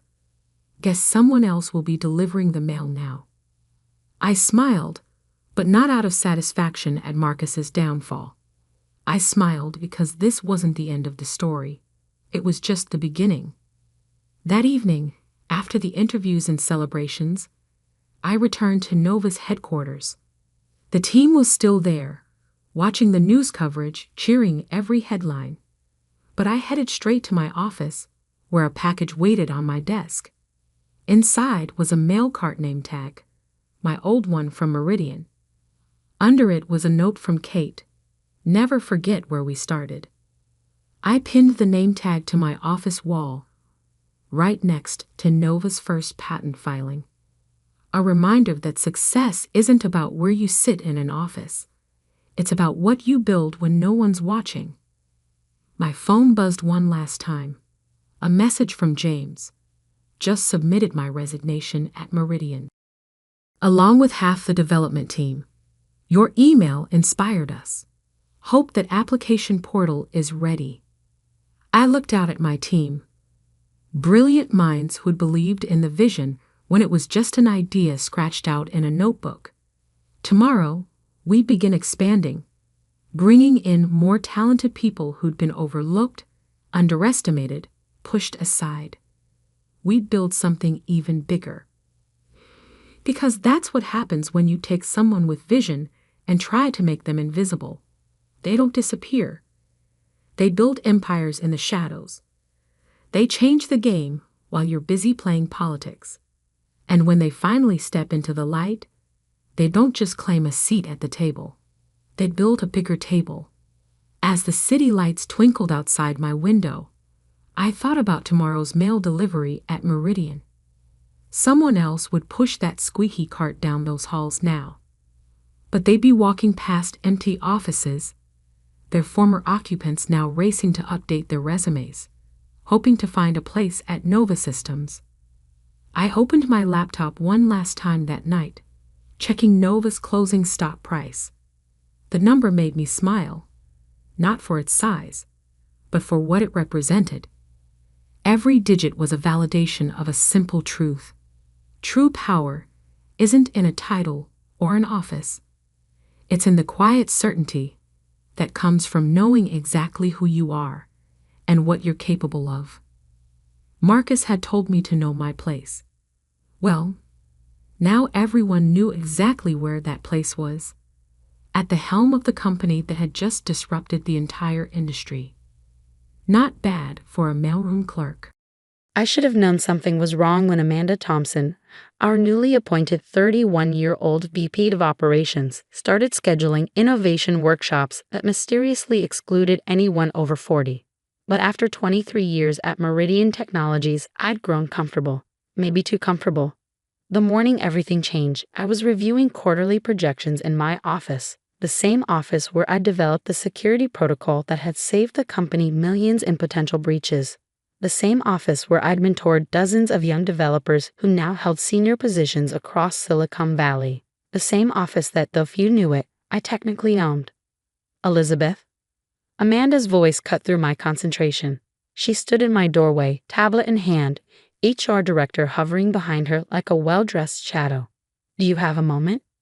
I nodded, already knowing what was coming. I'd seen that particular HR expression too many times over the years, the carefully practiced blend of corporate sympathy and professional distance. Of course, I said, closing my laptop. Please sit. Amanda perched on the edge of the visitor's chair, her expensive blazer still carrying the stiff lines of recent purchase. She'd been with the company 3 months, brought in by our new CEO to modernize our approach. Apparently, modernization started with clearing out the old guard. Elizabeth, she began, her voice carrying that particular tone of rehearsed regret. We need to discuss your role at Meridian. I kept my face neutral, though I couldn't help noting how she gripped her tablet like a shield. I'm listening. The industry is evolving rapidly, she continued. We need to ensure our leadership team can adapt quickly to emerging technologies and changing market dynamics. She paused, probably expecting me to defend myself. When I didn't, she pressed on. While your contributions have been valuable, we feel the department needs fresh perspectives, more innovative approaches. I almost smiled at the irony. Just last week, I'd filed another patent for a blockchain security implementation that would revolutionize our client data protection. But Amanda wouldn't know that. She canceled our last 3 project review meetings. "You're firing me," I said simply, saving her from more corporate euphemisms. She flinched slightly at the directness. "We prefer to call it a strategic restructuring." "Because I'm too old," I added, watching her squirm. "That's not. This isn't about age. It's about cultural fit and innovative thinking." She slid a folder across my desk. "We're prepared to offer a generous severance package, 6 months' salary, plus benefits continuation." I opened the folder, scanning the terms while doing quick mental calculations. The building's current lease with Meridian Technologies would expire in exactly 47 days. How interesting. "When?" I asked, though I already knew the answer. "Effective immediately," the HR director spoke for the first time. "We'll need you to clear out your personal belongings today. Jerry from it will help you transfer any necessary files." I nodded slowly, then reached into my desk drawer and pulled out my own folder. "I'll need you both to sign this first." Amanda frowned. "What is it?" "Just a personal property receipt, confirming I've removed all my belongings from the premises." They signed without reading it carefully, another example of the corner cutting I'd watched creep in over the past few months. I tucked the paper away carefully. It might prove useful later. "Well then," I said, standing and smoothing my skirt. "I appreciate your directness." Amanda looked relieved that I wasn't making a scene. "You're taking this very professionally, Elizabeth." "I admire that." I smiled, thinking about the letter sitting in my personal safe at home. The one from my property management company ready to be sent to Meridian's board. I believe in handling things professionally, always. As I packed up my office, younger employees darted glances my way, their whispered conversations carrying that mixture of pity and relief that comes from watching someone else's execution. They'd learned soon enough. Jerry from it supervised my digital exit with obvious discomfort. He'd started as an intern under my guidance 10 years ago. "This isn't right," he muttered as he watched me delete files. "You built half these systems." "Things change," I said calmly. "But remember what I taught you about backup servers and redundancy." He nodded, confused by the non sequitur. "Good. That might be important soon." I carried my box of belongings through the lobby of the gleaming building that had been my professional home for over 2 decades. The security guard, Miguel, rushed to open the door for me. "Ms. Walker, is everything okay?" I paused, looking up at the soaring glass atrium I'd helped design during the building's renovation 5 years ago. "It will be, Miguel. Take care of yourself." At home that evening, I poured myself a glass of wine and opened my personal safe.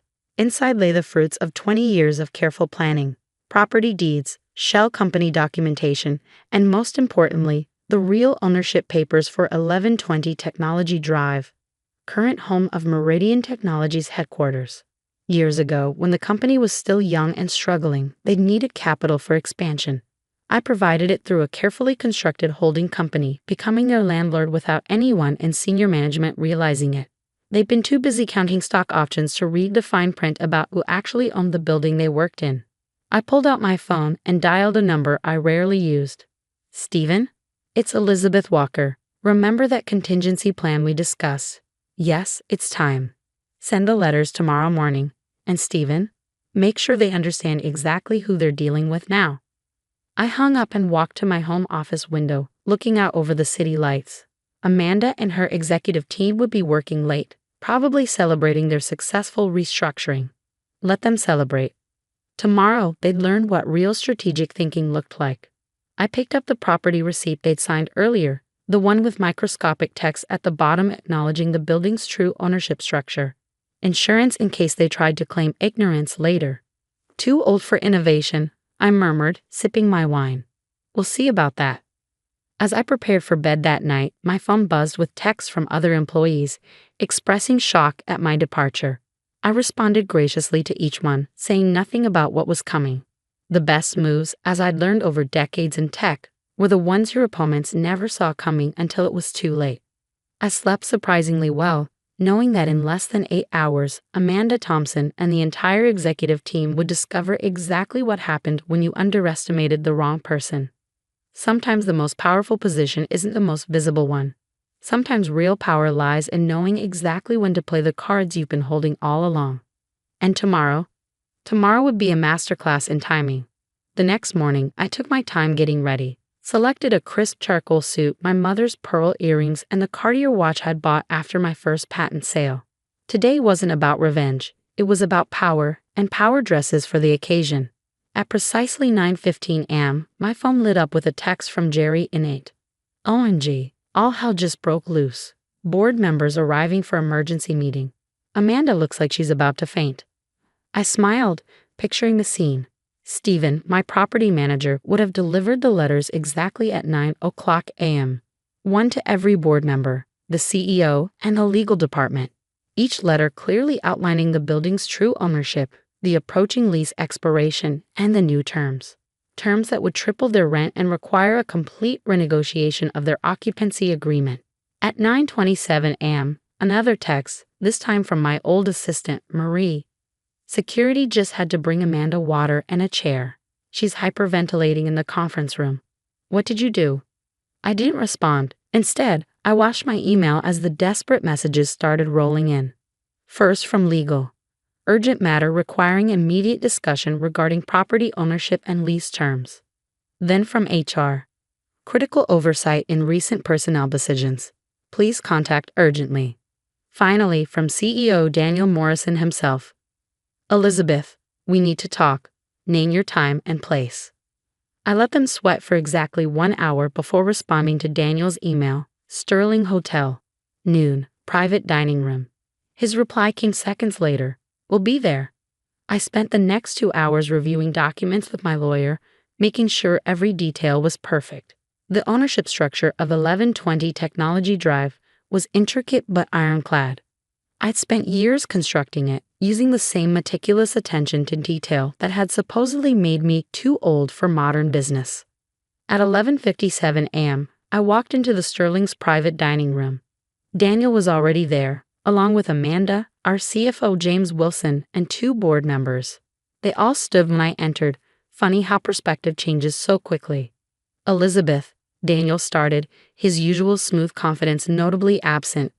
There seems to be some confusion. No confusion, I interrupted calmly, taking my seat. The situation is quite clear. Walker Holdings owns this building, has owned it for 20 years, in fact, and your lease expires in 46 days. Amanda's face had taken on a greenish tinge. But the holding company, the ownership documents, were all properly filed and publicly available. I finished for her. Though I understand why you might have missed them. You've been so busy organizing innovation workshops. James Wilson, who'd always prided himself on knowing every detail of company finances, looked like he'd swallowed something sour. Why didn't you ever say anything? Would it have mattered? I asked quietly. When you were all so convinced that age automatically equals obsolescence. Daniel leaned forward, switching to his negotiation voice. Elizabeth, surely we can work something out. Your experience is valuable to us. Was valuable? I corrected. Yesterday, according to your team, I was too old to understand modern business. Today, suddenly, I'm experienced. Amanda started to speak, but I held up a hand. Don't. There's nothing to discuss about my employment. That bridge is burned. We're here to talk about your occupancy of my building. I opened my briefcase and pulled out a folder. Amazing how many life-changing moments involve folders, and slid it across the table. These are the new lease terms. Triple the current rate, bringing it in line with market value. Non-negotiable. Daniel didn't even open it. That would devastate our operating budget. Yes, I agreed. It would. Alternatively. They all leaned forward. Alternatively, I continued, you could relocate. I'm sure your shareholders would love to hear how you need to spend $30 million on a new headquarters because you fired the woman who owned your building. The press would have a field day with that story. Tech company faces crisis after age discrimination backfires. Imagine those headlines. The room fell silent. I could practically hear their careers crumbling. You planned this, Amanda whispered. All along you knew. No, I said sharply. You created this situation. I just chose not to warn you about the consequences. One of the board members, Patricia Chen, spoke for the first time. What do you really want, Elizabeth? I smiled. Finally, an intelligent question. I want you to understand exactly what you threw away. Not just my experience or my contributions, but my strategic thinking. My ability to play the long game. All the things you dismissed because you couldn't see past my age. I stood smoothing my jacket. You have 24 hours to accept the new lease terms. After that, I'll start entertaining offers from other tenants. I understand several of our competitors are looking for premium office space. Wait, Daniel called as I turned to leave. What about a counter offer? Surely there's room for negotiation. I paused at the door. Interesting. Yesterday, there was no room for negotiation about my career. Why should there be room for negotiation about your future today? As I walked out, I heard Amanda burst into tears. Unprofessional, perhaps, but understandable. She just learned a very expensive lesson about judging people by their age. Back in my car, I found 17 missed calls and over 30 messages. Word was spreading fast. I started the engine just as my phone buzzed with a new text from Jerry. Board called all hands meeting for 3 p.m. Everyone's freaking out. Amanda's cleaning out her office. Holy shit, Elizabeth. You're my hero. I drove home, feeling strangely peaceful. There would be more drama to come, more attempts at negotiation, more desperate place to save face. But for now, I had made my point. At 2:45 p.m., my lawyer called. They're preparing a response, he said. Want me to give you the highlights? No need, I replied. Just make sure they understand one thing. This isn't about money. This is about respect. He chuckled. Trust me, they're learning about respect very quickly. By evening, the story had started leaking to industry blogs. No names yet, but plenty of speculation about a major tech company facing eviction because they fired the wrong person. My phone kept buzzing with messages from former colleagues, each one more astonished than the last. I ignored them all, sitting instead in my home office, watching the sun set over the city skyline. The same skyline I could see from my old office. The office Amanda would be vacating very soon. Tomorrow would bring more challenges, more negotiations, more attempts to resolve the crisis they created.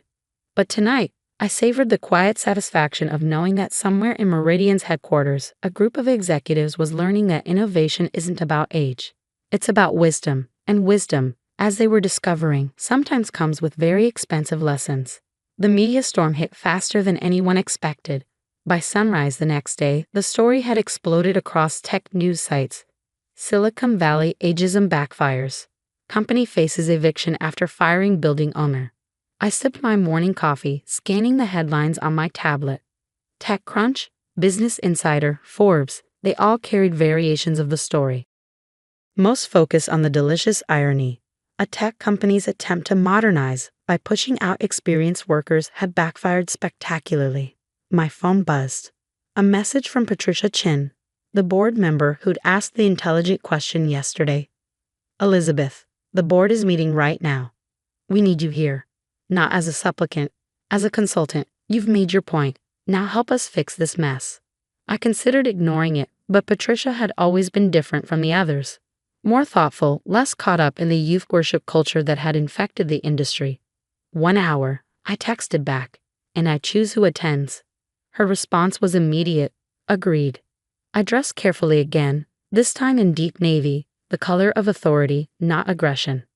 As I drove to the building, I reflected on how quickly power dynamics can shift when people finally see what was there all along. The lobby fell silent as I walked in. Miguel, the security guard, gave me a knowing smile and a slight bow as he swiped me through. Employees stopped their conversations to stare as I passed, their expressions a mixture of awe and embarrassment. Many had watched my departure in silence just 2 days ago. Patricia met me at the elevator. Thank you for coming, she said quietly. The board has been in emergency session since 5 a.m. Amanda resigned this morning. Daniel offered to do the same. I raised an eyebrow.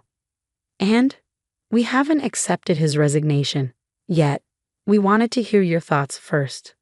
The boardroom looked like a war room. Coffee cups everywhere. Papers scattered across the massive table.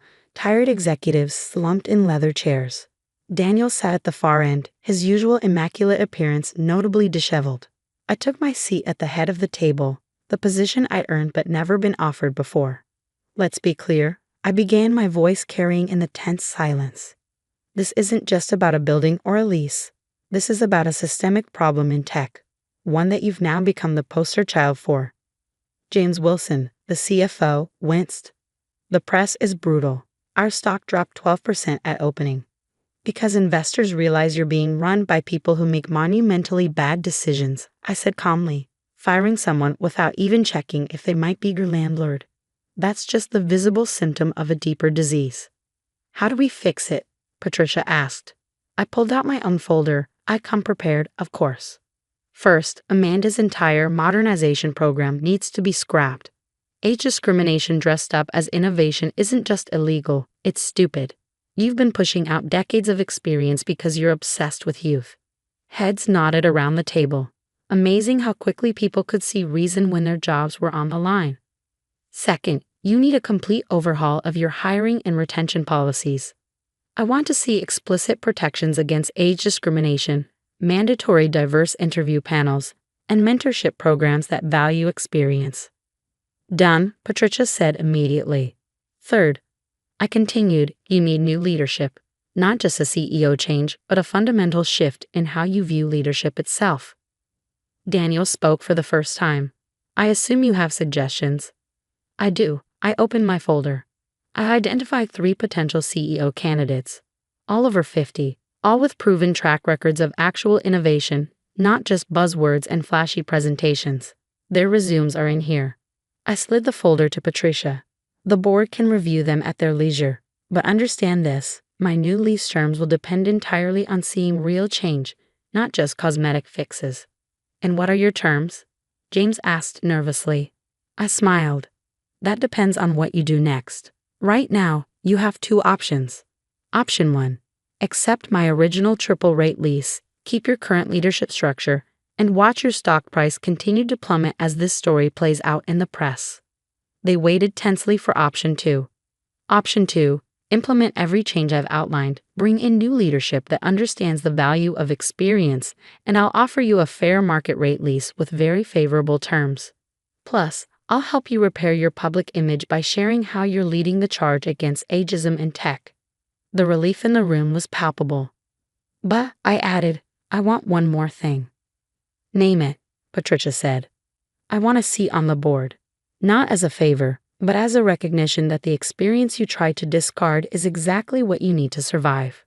The vote was unanimous and immediate. Over the next few weeks, Meridian Technologies transformed. Daniel resigned, replaced by Dr. Sarah Chen, a brilliant 58-year-old former CTO with multiple successful exits under her belt. The innovation workshops were replaced with mixed-age project teams that actually produced results instead of just talking about them. The press noticed. Tech companies' response to ageism scandal sets new industry standard, read one headline. Experience matters. How one company's crisis led to revolutionary change, read another. 3 months after my dramatic exit and even more dramatic return, I sat in my new board member office, coincidentally my old office, reviewing resumes for our expanded engineering department. The youngest candidate was 22. The oldest was 67. Every one of them would be evaluated solely on their merit. Jerry from it stuck his head in. Elizabeth, you're going to love this. Remember that blockchain security patent you filed right before? Everything. I nodded. Google just offered to license it. 8 figures. I smiled. Tell them to add another figure if they want priority access to the neural network authentication system I developed last month. He grinned and left. Through my window, I could see new signs being installed in the lobby. Meridian Technologies, where innovation meets experience. My phone buzzed with a message from Patricia. Board meeting in 10. Bringing Amanda's replacement for approval. She's 61 and has 3 decades of operations experience. I typed back, perfect. Standing at my window, looking out at the city I'd helped build, I thought about power, real power. Not the kind that comes from titles or corner offices, but the kind that comes from patience, wisdom, and the willingness to play the long game. A game that, as it turns out, only gets better with age. That evening, as I prepared to leave, Miguel called up to my office. Ms. Walker, there's someone here to see you. Says she's from Fortune magazine. I smiled. Send her up. The reporter was young, probably fresh out of journalism school. She clutched her notebook nervously as she sat down. Ms. Walker, Thank you for agreeing to this interview. We're doing a feature on transformative leadership in tech, and your story, well, it's become something of a legend. A legend? I raised an eyebrow. Or a warning? She laughed. Maybe both. We're calling the piece The Silver Revolution. How one woman's stand against ageism changed Silicon Valley. I gestured to the chair across from my desk, the same chair where Amanda had sat to fire me just months ago. Well then, I said, let me tell you about the real revolution. It's not about age or buildings or even power. It's about wisdom, and wisdom? That's something you can only earn with time. She started writing frantically as I began to tell the story, not just my story, but the story of every person who had ever been dismissed, overlooked, or pushed aside because of their age. Because sometimes the best revenge isn't just proving them wrong. It's changing the whole game. I should have known something was wrong when Amanda Thompson, our newly appointed 31-year-old VP of Operations, started scheduling innovation workshops that mysteriously excluded anyone over 40. But after 23 years at Meridian Technologies, I'd grown comfortable. Maybe too comfortable. The morning everything changed, I was reviewing quarterly projections in my office, the same office where I'd developed the security protocol that had saved the company millions in potential breaches. The same office where I'd mentored dozens of young developers who now held senior positions across Silicon Valley. The same office that, though few knew it, I technically owned. Elizabeth? Amanda's voice cut through my concentration. She stood in my doorway, tablet in hand, HR director hovering behind her like a well-dressed shadow. Do you have a moment? I nodded, already knowing what was coming. I'd seen that particular HR expression too many times over the years, the carefully practiced blend of corporate sympathy and professional distance. Of course, I said, closing my laptop. Please sit. Amanda perched on the edge of the visitor's chair, her expensive blazer still carrying the stiff lines of recent purchase. She'd been with the company 3 months, brought in by our new CEO to modernize our approach. Apparently, modernization started with clearing out the old guard. Elizabeth, she began, her voice carrying that particular tone of rehearsed regret. We need to discuss your role at Meridian. I kept my face neutral, though I couldn't help noting how she gripped her tablet like a shield. I'm listening. The industry is evolving rapidly, she continued. We need to ensure our leadership team can adapt quickly to emerging technologies and changing market dynamics. She paused, probably expecting me to defend myself. When I didn't, she pressed on. While your contributions have been valuable, we feel the department needs fresh perspectives, more innovative approaches. I almost smiled at the irony. Just last week, I'd filed another patent for a blockchain security implementation. My mother-in-law is insisting on a paternity test because our kids turned out to be lighter-skinned than expected. She's accusing me of being a cheater, but I have no desire to take the test just to prove myself to her. To make matters worse, my husband is starting to doubt the situation. It's surreal for me to share this story since I'm usually the one reading about family drama on here. I've always been the reader, not the contributor. However, now the tables have turned, and I find myself seeking advice. So my mother-in-law pushed me into taking a paternity test for my baby, and I'm contemplating revenge. Before delving into the revenge plot, let me provide some context. I'm a nurse, a wife, and a new mom to 1-year-old twins. My husband Dave and I met 3 years ago while studying at the same university. Despite initially being just friends due to other relationships, we eventually became a couple. Our relationship faced challenges, particularly with our parents. My dad had reservations initially, but he warmed up to Dave. On the other hand, my husband's mother, now my mother-in-law, never liked me. Her disapproval stemmed from her colorist views, as she wasn't thrilled that her son chose a dark-skinned woman like me. The relationship with his parents, especially his mother, posed difficulties, but we persevered. Fast forward to the birth of our twins, and things took an unexpected turn.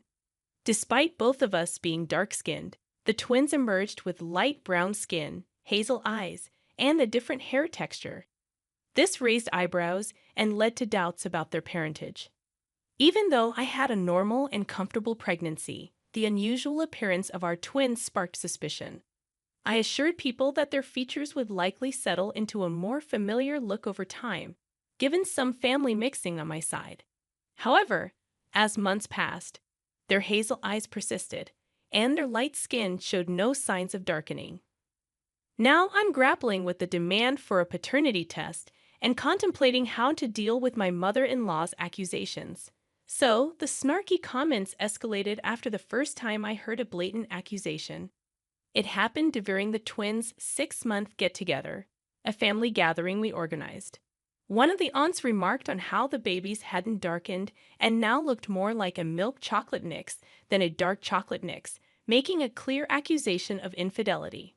What bothered me more was my husband's silence, a tacit agreement with the accusations.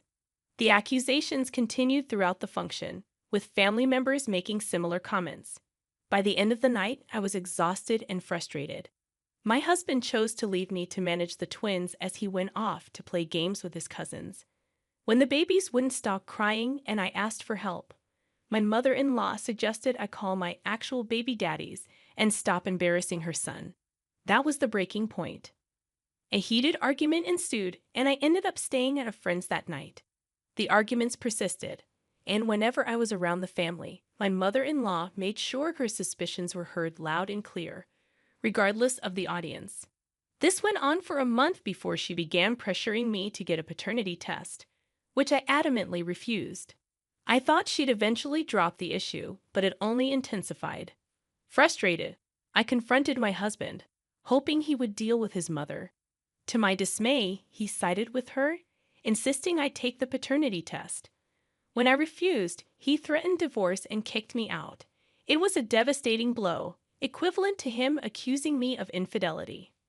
Reluctantly, I agreed to the paternity test. On the day of the results, my mother-in-law invited the entire family over, seemingly eager to witness my embarrassment. However, when my husband saw the results, the embarrassment shifted to her. The undeniable proof confirmed that the twins were indeed ours, exposing her as a paranoid mother who took out her issues with me on the grandchildren. While I felt a hint of smug satisfaction, the fact that my husband needed a piece of paper to prove my fidelity lingered in my mind, making it challenging to genuinely appreciate the victory. So I had to leave. It was necessary to stay with a friend for a few weeks, explaining to my husband that I needed space.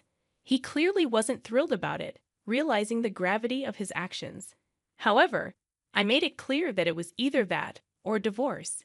I needed time until I could look at his face without a hint of resentment for not believing me enough. Once I felt ready to return home, things resumed to our routine, but I was never fully and truly present as I once was. The almost non-existent libido served as undeniable proof of the lingering unease. The twins had turned 1, marking about 5 months since the incident. Recently, something happened, and I'm uncertain if I'm making the right decision. My husband had a work-related accident last month, losing a significant amount of blood. It was a scare I hadn't prepared for, and despite the betrayal, the thought of losing him terrified me. Upon learning that he was otherwise okay and only needed a blood transfusion, I thought everything would be fine. However, my shock deepened when I discovered that neither of his parents had his blood type. His mother, Mathis, was type A, and father-in-law, Kevin, with type AB, while my husband, Dave, was type O. For those unfamiliar with blood types, an A or AB parent should not result in an O-type child. The child should have an A or B blood type. This raised suspicions, especially when Chris, a family friend, offered to donate and turned out to have O blood. Chris, despite being a brown-skinned black man, came from interracial parents, making it plausible for him to be my husband's biological father. This could explain the biracial genes that might have mixed with my own diverse gene pool, contributing to our kids' unique attributes. Despite the initial desire to resist snooping, the need to address the unnecessary rift in my marriage prompted me to investigate. I confirmed my suspicions, and 6 days ago, I decided to take the next step. As I was taking care of lunch for my recovering husband, Mavis, my mother-in-law, walked in, sparking an argument. She criticized me for not having prepared the lunch earlier, conveniently overlooking the fact that she delayed things while shopping for the necessary items. This encounter fueled my determination to uncover the truth. So, after that humiliating encounter, I reached a breaking point. Now I find myself sitting in my car, clutching an envelope that holds the potential to shatter my mother-in-law Mavis's life and turn my husband's reality upside down. I'm not entirely sure why I'm sharing this, considering I've already made up my mind to seek revenge. Perhaps I just need someone, even a random stranger online, to validate that what I'm about to do is justified. However, by the time I come back here, a week from now, I'll probably have already executed my revenge. See you all then. Update number 1. I went through with it, and it felt strangely satisfying. I read your messages, and I noticed some agreed, while others did not with my plan. Regardless of the opinions, it happened. I did have second thoughts when I arrived home. Instead of immediately exposing her, I held onto the envelope and went about my life as usual. Thankfully, she wasn't at the house when I got there, sparing me from a potential argument. I was stuck in traffic on the way home, so I worried about not reaching home early enough to make dinner for Dave and give him his medicine. Luckily, I was only a few minutes behind, and I managed to sort everything out quickly. Some of you asked about the DNA test. I confess, I stole a few strands of Chris and Kevin's hair, which wasn't difficult. I'd also got my husband's hair. It wasn't exactly the legal way to go about it, but I did it. I checked the results again that night while my husband was in the bathtub, and my suspicions were once again confirmed. He was indeed Chris's child. I hid the results as soon as he came home from his shower, but as I contemplated whether to expose the truth, I found myself staring at him. The more I looked, the more I distanced myself from the idea of revenge. I almost decided to drop it until we were in bed, and he made a move that I refused. Still struggling with low libido and mentally processing the information I had uncovered, I thought he would understand. Instead, he exploded, saying hurtful things because I refused intimacy. The worst part was when he brought up his mother as he left, suggesting she might be right about me cheating and using that as a reason for denying intimacy. This revelation indicated that he had been discussing our intimate life with his mother, adding another layer to the betrayal, which I found disturbing, but he was still taking her word and accusing me of cheating. This was the catalyst that made me change my mind and partly led me to expose her secret. Another factor that solidified my decision was when he stayed over at her place for several days. When he returned home, I found one of the dress shirts he unpacked from his luggage, and it had makeup stains clearly of a different shade than any of the women in our family. I chose not to confront him at that moment because it wouldn't make sense. Instead, I quietly plotted and waited for the perfect opportunity, which presented itself today. A cousin of Mavis had a baby shower and a gender reveal party, providing the ideal setting as the entire family was present. I patiently waited until right after the gender reveal and sent a photo of the 2 DNA tests to my father-in-law Kevin's phone.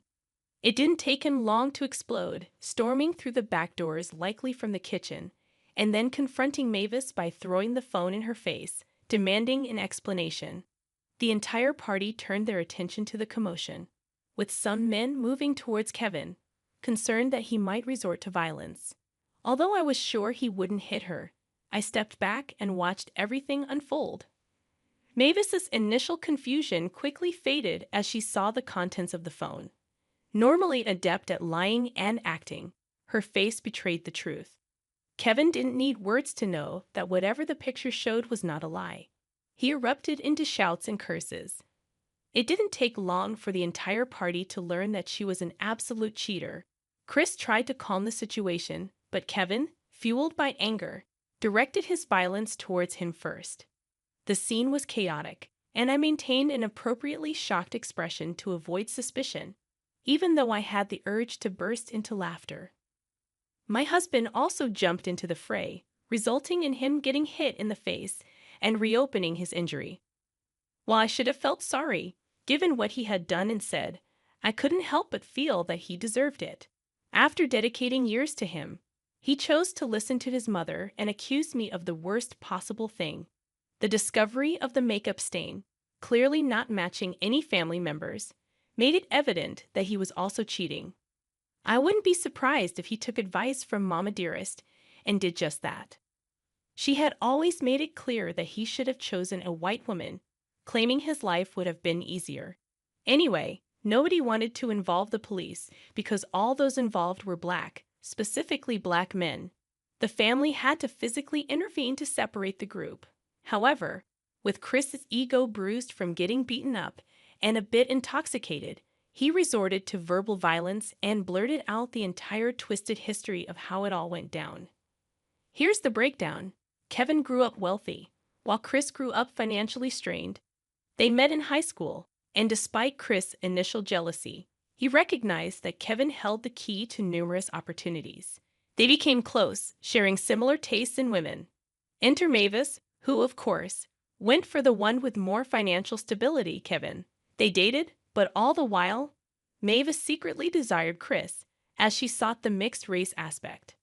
Kevin was fully dark-skinned, while Chris had a smoother brown complexion, not entirely light-skinned but enough to indicate a mix of races. They carried on a clandestine affair while Mavis got pregnant.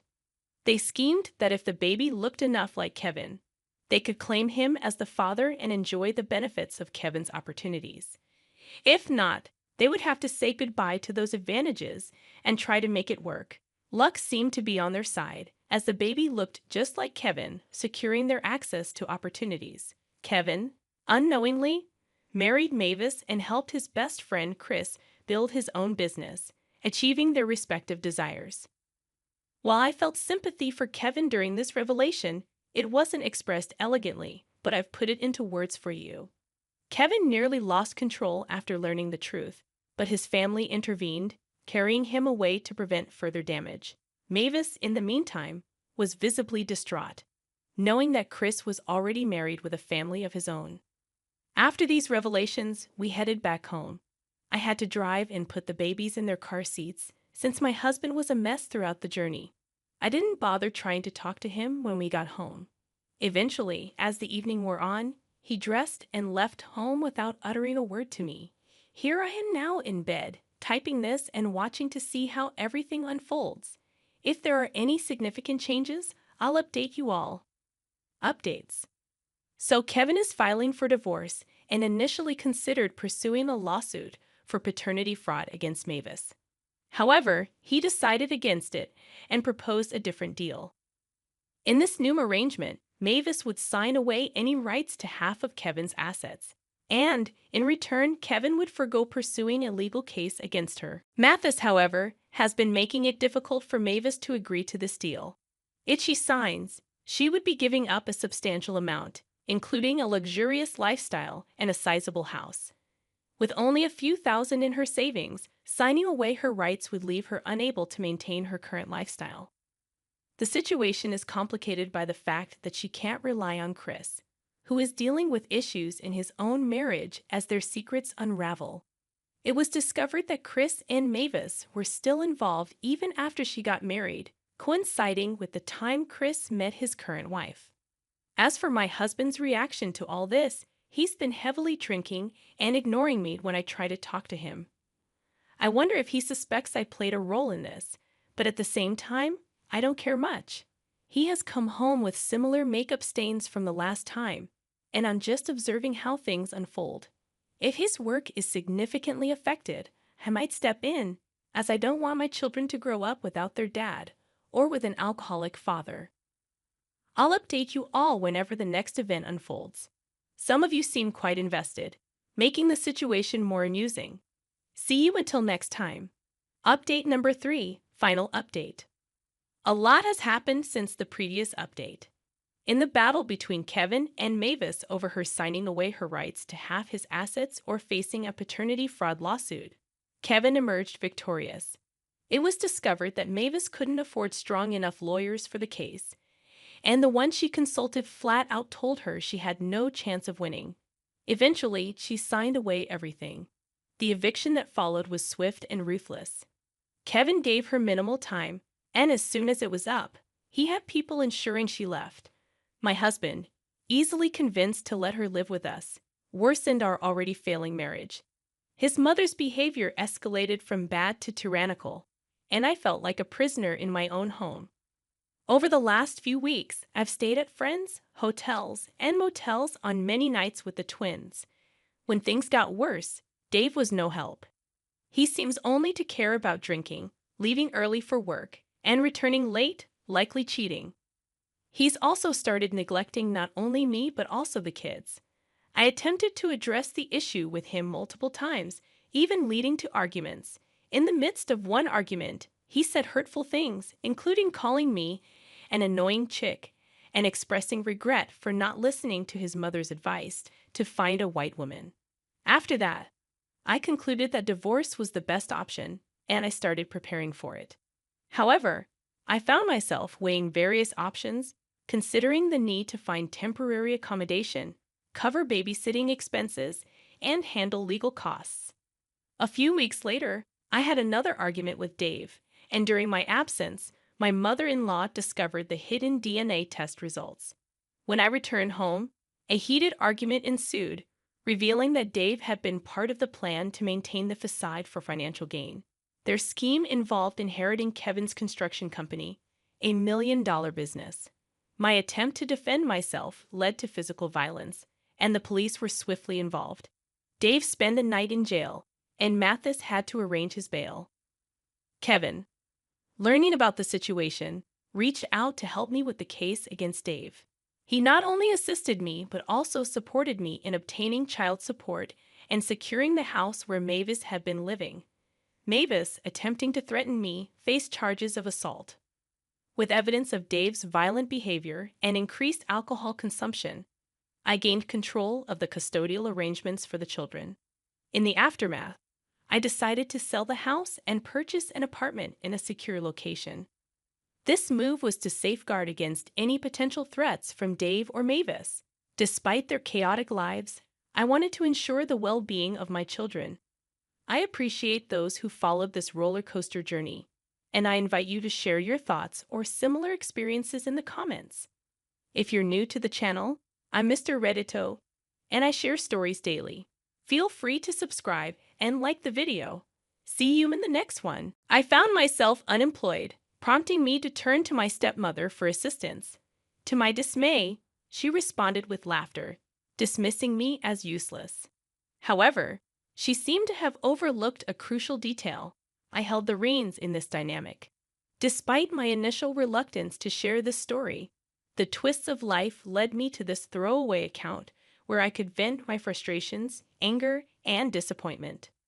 Allow me to set the stage for a better understanding of my situation.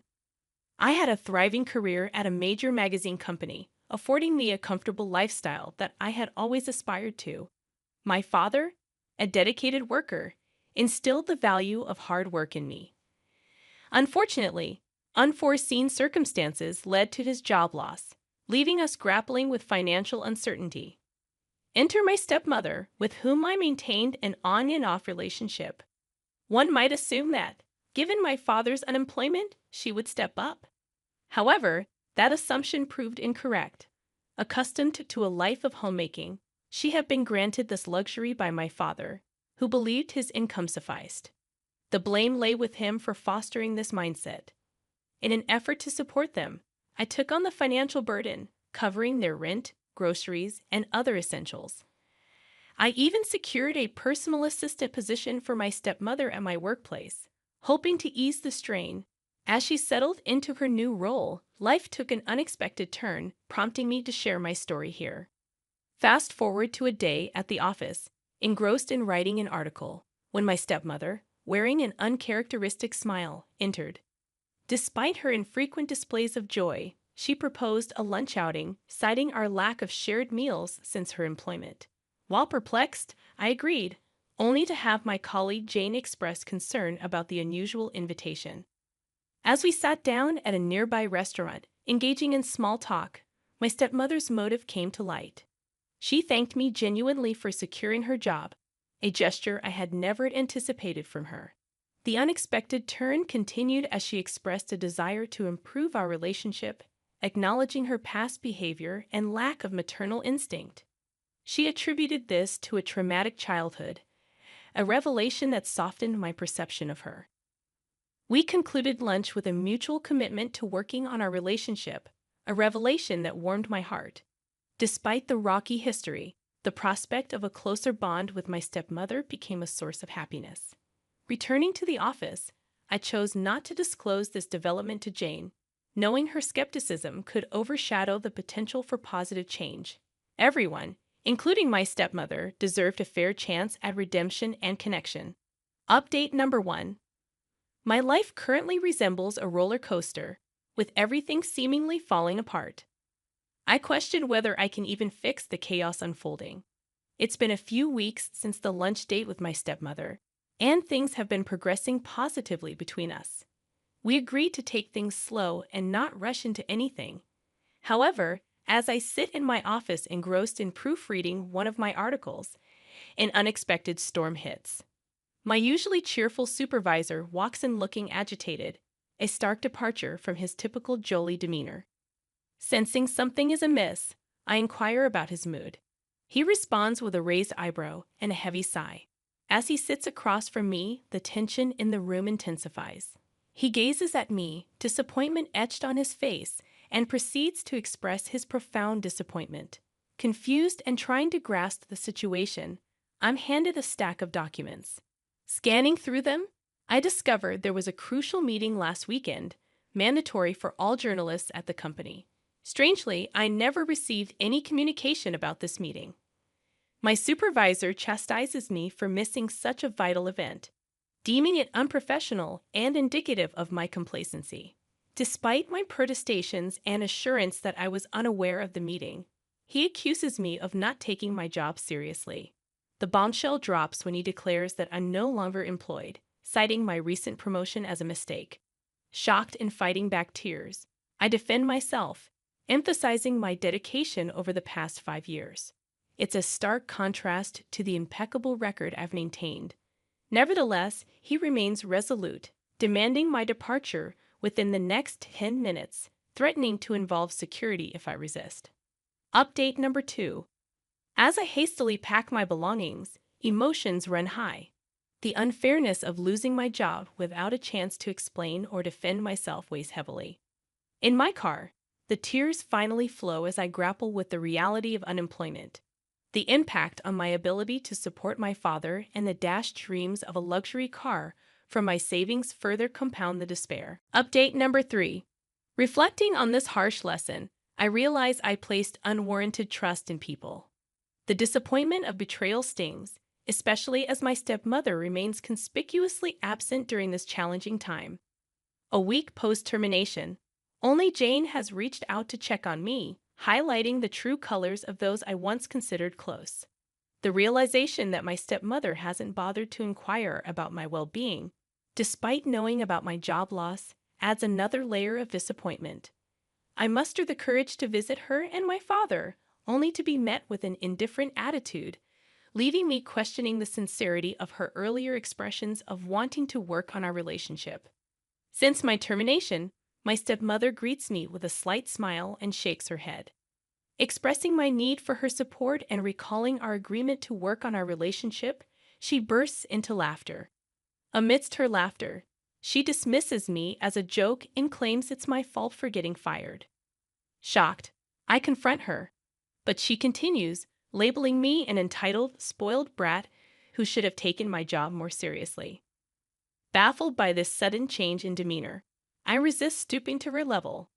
I point out the irony of her calling me spoiled while residing in the house I pay rent for.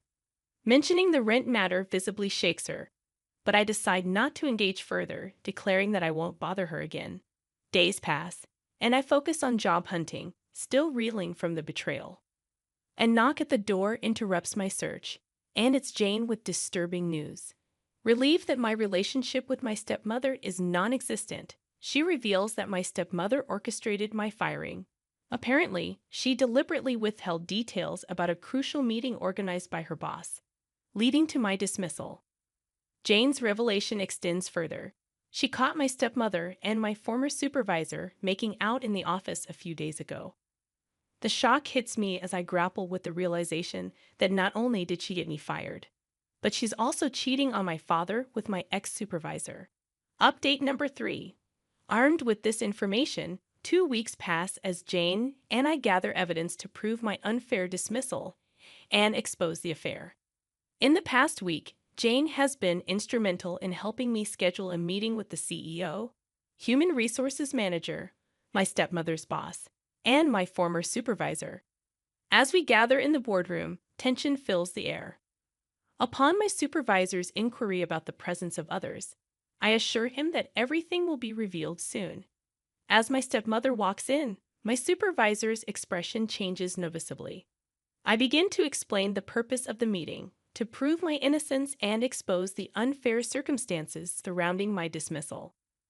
I present documents to everyone in the room, demonstrating that I was never emailed details about the crucial meeting weeks ago, stressing that Maria, my stepmother, never informed me despite ample opportunities to do so. I catch the attention of the CEO, who nods in agreement. The focus then shifts to my stepmother's boss, who questions Maria about why she didn't email me the meeting details and why she lied about it.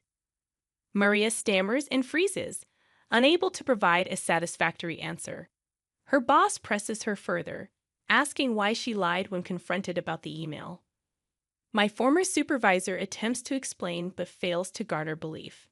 The HR manager asserts that I was fired unprofessionally and questions the supervisor's authority to terminate my employment. Seizing the moment, I produce more documents and disclose the probable reason for my supervisor's decision. As my stepmother glances through the documents, she reacts explosively, hurling insults at me. She calls me an entitled pig, accusing me of being a spoiled brat.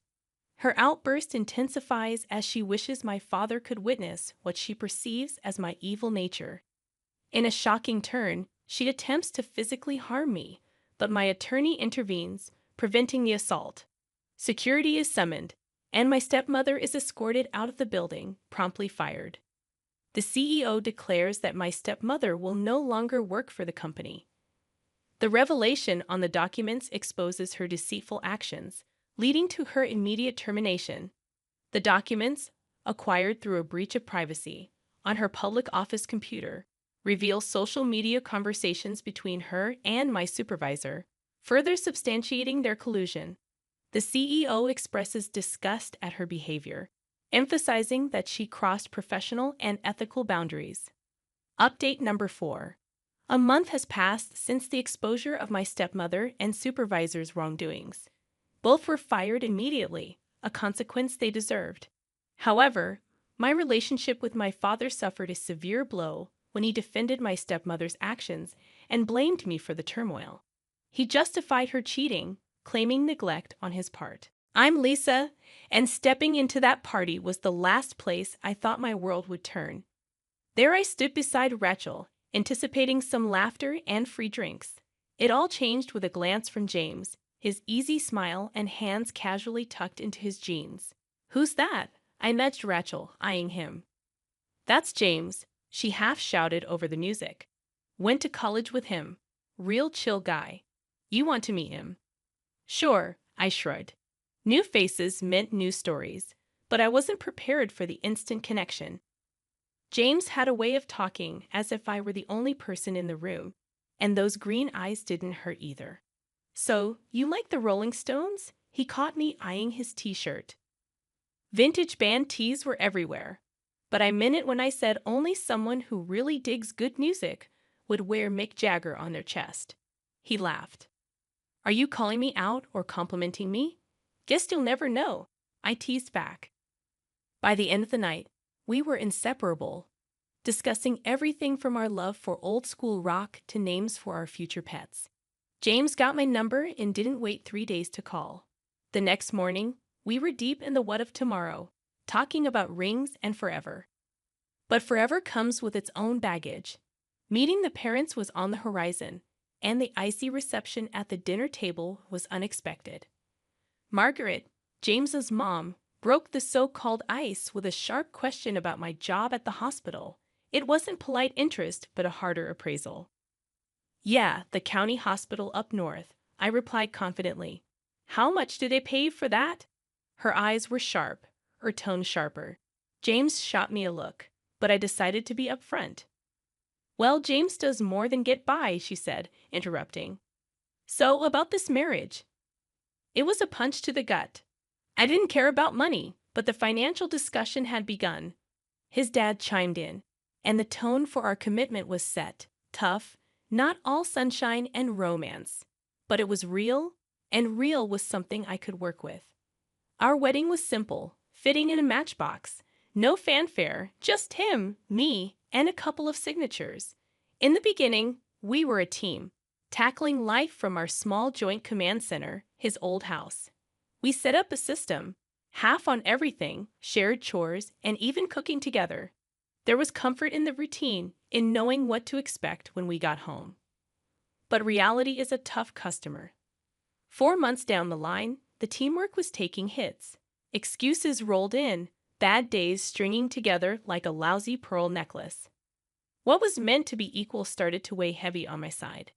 The shared life felt more like a solo gig. 2 weeks of slugging it out on my own, and I finally snapped. I wasn't one to make a fuss, but living like this was unbearable. I confronted James, who walked in with headphones on, oblivious to the mounting tension. James, I blurted out, unable to hide the annoyance in my tone. What happened to sharing the load? He looked at me, genuinely confused or exceptionally skilled at acting. What are you on about, Lissa? He asked, pulling off his headphones. I spent nearly an hour scraping your dried-up yogurt off the coffee table this morning. It's like living with a toddler, I complained. He just shrugged, a nonchalant gesture as if he didn't have a care in the world. Chill out, will you? It's just a bit of a mess. A bit of mess? I called it quits. I stopped picking up his dirty socks, stopped doing his laundry. It was petty, but I was at my breaking point. Of course, that's when Margaret, his mother, decided to pop in unannounced. The perfect storm. Look at this place, she said, her nose crinkling as if she'd found a rotten egg. I tried to keep cool, offered her tea, but she was on the warpath. James, this is no way for a man to live, she said sternly, eyes fixed on me. I didn't raise you to be living in a pigsty. I took a deep breath, trying to keep my voice steady. Margaret, it's a 2-person job, and I've been doing it solo. I'm not his maid. You're his wife, I retorted. A wife keeps a clean home? She snapped back, missing the irony that I too had a full-time job. I felt my face flush with anger. And what does a husband do, Margaret? I snapped back. He's the breadwinner, she hollered back, missing the irony again that I too contributed financially. Margaret stormed out, slamming the door, leaving me and James in the rubble of our domestic battlefield. James, knocked down a notch at work, came home that day, dumped his keys like they were made of lead. They're cutting back, he said, the words hanging heavy. I'm off the management track. Just like that, he decided he wouldn't help with the bills anymore. Suddenly, it was all on me. I banged pots and pans like they owed me money. Why are you making such a racket? He asked, picking at his beer label. Someone's got to pay for those beers, I snapped, and keep this place looking half decent. The ensuing conversation was like a round in the ring. You expect me to chip in after a day like today? He shot back. Yeah, James, I said, not backing down. Because I had a cakewalk of a day, right? He had no comeback for that. Just took another swig. We had a deal. We share this, remember? I said, standing in front of the blaring TV. A deal doesn't hold when things go south, he said, not even looking at me. I stood in front of the screen. So, what? I'm supposed to just smile and nod and keep the house like some 1950s sitcom mom. I glared at him. You wanted a partnership. Here it is. This is life. Deal with it, he said, thick and toxic words hanging in the air. Ignoring the problem wasn't going to make it vanish. We're supposed to be in this together, and that means not ditching out when it gets tough, I argued. I didn't ditch out the job, did I? He muttered, barely audible over the TV noise. I turned off the TV. We'll see how long we last, if this is how it's going to be, I said, and silence filled the room, as thick as the dirt I'd been cleaning all day. He looked away. I stormed off to bed that night, no more words, none that mattered anyhow. They were all bitter, spat out with more hurt than real heart, but they stuck with me like thorns in my side. The tension in the house was like walking into a wall of ice. Barely a word was passed between us without a sharp edge. James had taken to eating his meals alone, delivered by Margaret with a thud at our door, the plastic containers hitting the wood like the gavel of a judge passing sentence. "So, what are we having tonight?"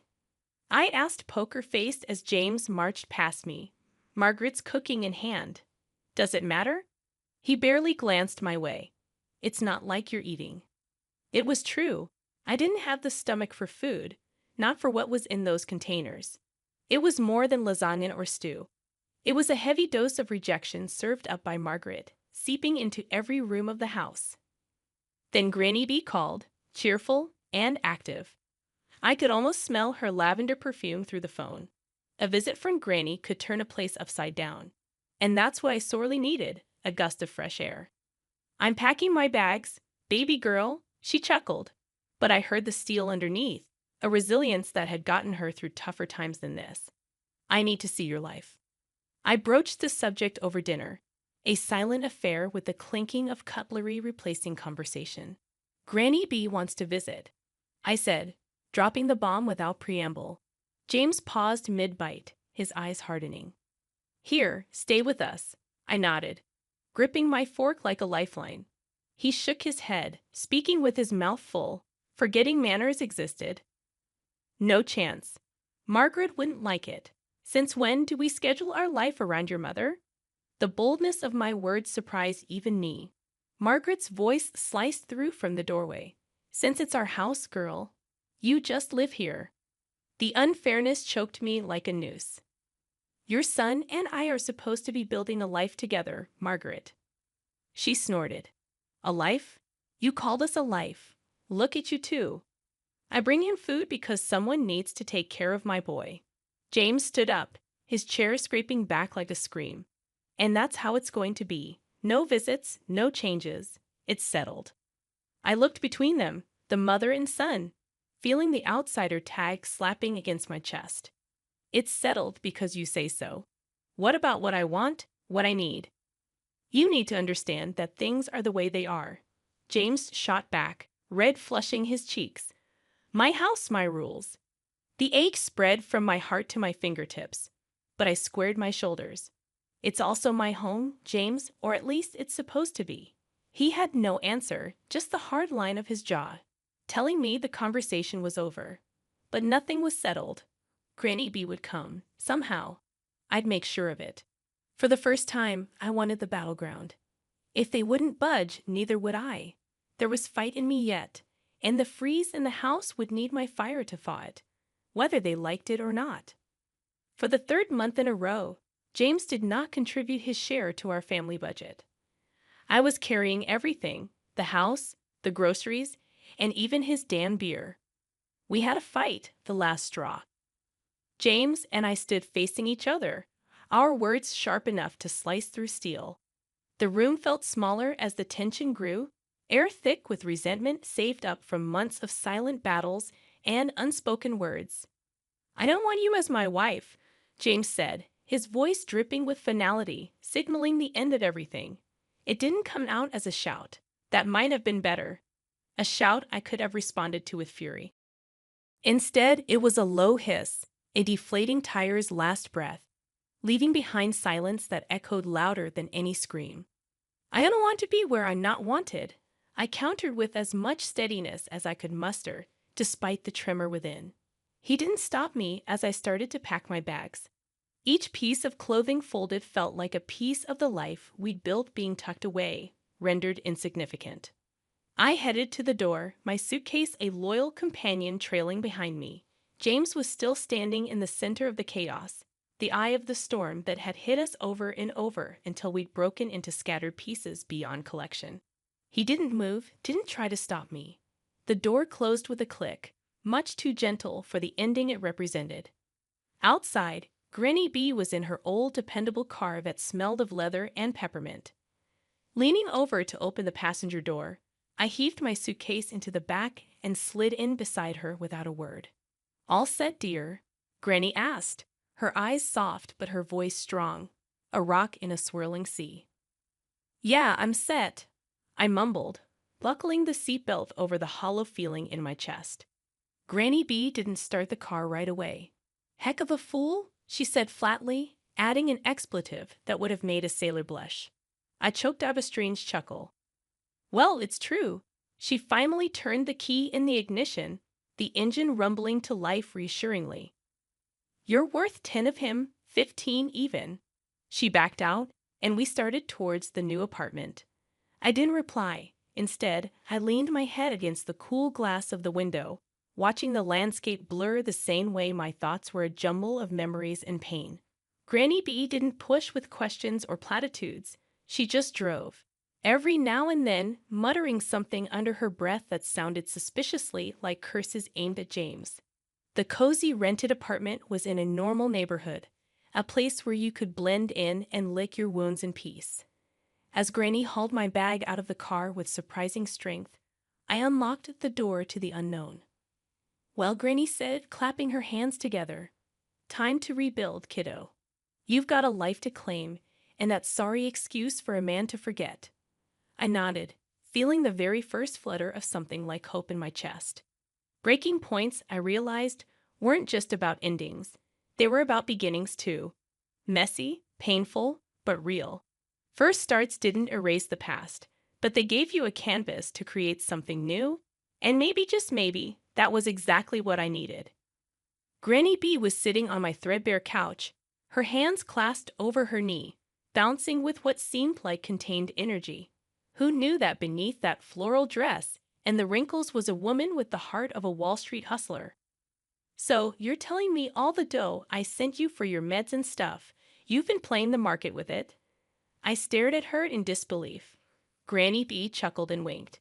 "Honey, you think I'd let your hard-earned cash rot under a mattress? No way. I've been growing it bit by bit." It felt unreal. I crunched the divorce papers in my hand, knowing that what Granny B had just told me was going to flip the script in a major way. James and Margaret, the perfect couple from next door, agreed to meet us one last time, probably thinking they could offer me some friendly advice on starting over. Margaret opened the door with all fake smiles. "Well, if it isn't the soon-to-be single lady, come in. We were just talking about you." James sat at the dining table, smirking without a care in the world. "Good of you to come by. We need to talk about the neighborhood now that you'll probably be moving somewhere more, affordable." I clenched my jaw, but remembered Granny's news. "I needed this, actually, James. I won't be going anywhere," Granny B piped up. "She's got a juicy bit of news. Tell 'em, hun." I enjoyed the suspense, stretching their faces tight. "Turns out, I got a little nest egg waiting for me. Granny's been smart with the money." James laughed harsh and loud. "What, did you win the lottery or something, Granny B?" Granny grinned, sharp as a tack. "Better." I turned her spare change into a cool 2 million. The smiles fell off James and Margaret's faces like overripe fruit. 2 million. Margaret's voice came out strangled. "Yep, and I don't plan to spend it on this neighborhood." My words felt heavy as I watched their painted-on warmth crumble. Granny slapped a hand on her thigh, triumphant. "Ain't that something? Just when you think life's kicked you, it decides to kiss you instead." James started babbling something about how half of this money belongs to him. I burst out laughing, reminding him of the prenuptial agreement I had signed. At this moment, his mother would probably like to go back 6 months to destroy this paper. James and Margaret sat in silence, looking at us with puppy dog eyes. I couldn't help but relish the irony. We didn't linger much longer. There was nothing left to say. As we walked out, Granny B draped an arm around my shoulders. "So what's first on the millionaire to-do list?" she asked, squeezing me tight. "First, I'm getting an ice cream, a big one with all the fixings," I said, the future suddenly bright and wide open. Granny let out a hearty laugh, the sound mingling with the promise of an unseen fortune, now seen and closer than ever. The phone rang again. I was pretty sure it was James trying his luck once more, but this time it went straight to voicemail. I had stuff to sort out and no desire to entertain that mess. I heaved a sigh, looking around my cramped apartment cluttered with memories, too many of them pinned to James, and a shadow that loomed like a bad smell. Grandma, with her sharp eyes and a non-nonsense attitude, was right as rain. "Why do you even keep that thing on?" Grandma gestured at the phone with a scoff, busy shuffling through a pile of real estate listings. I shrugged and tossed the phone on the couch. "Guess I'm too soft, squishy as an overripe tomato," she snorted. "We need to get moving. I don't want James or his mama knocking on our door trying to weasel back into our lives when we've barely shucked him off." "I know, Grams." "Thanks." I flashed her a grateful look. "So, where to?" She slapped a listing onto the kitchen table. It was circled and bold.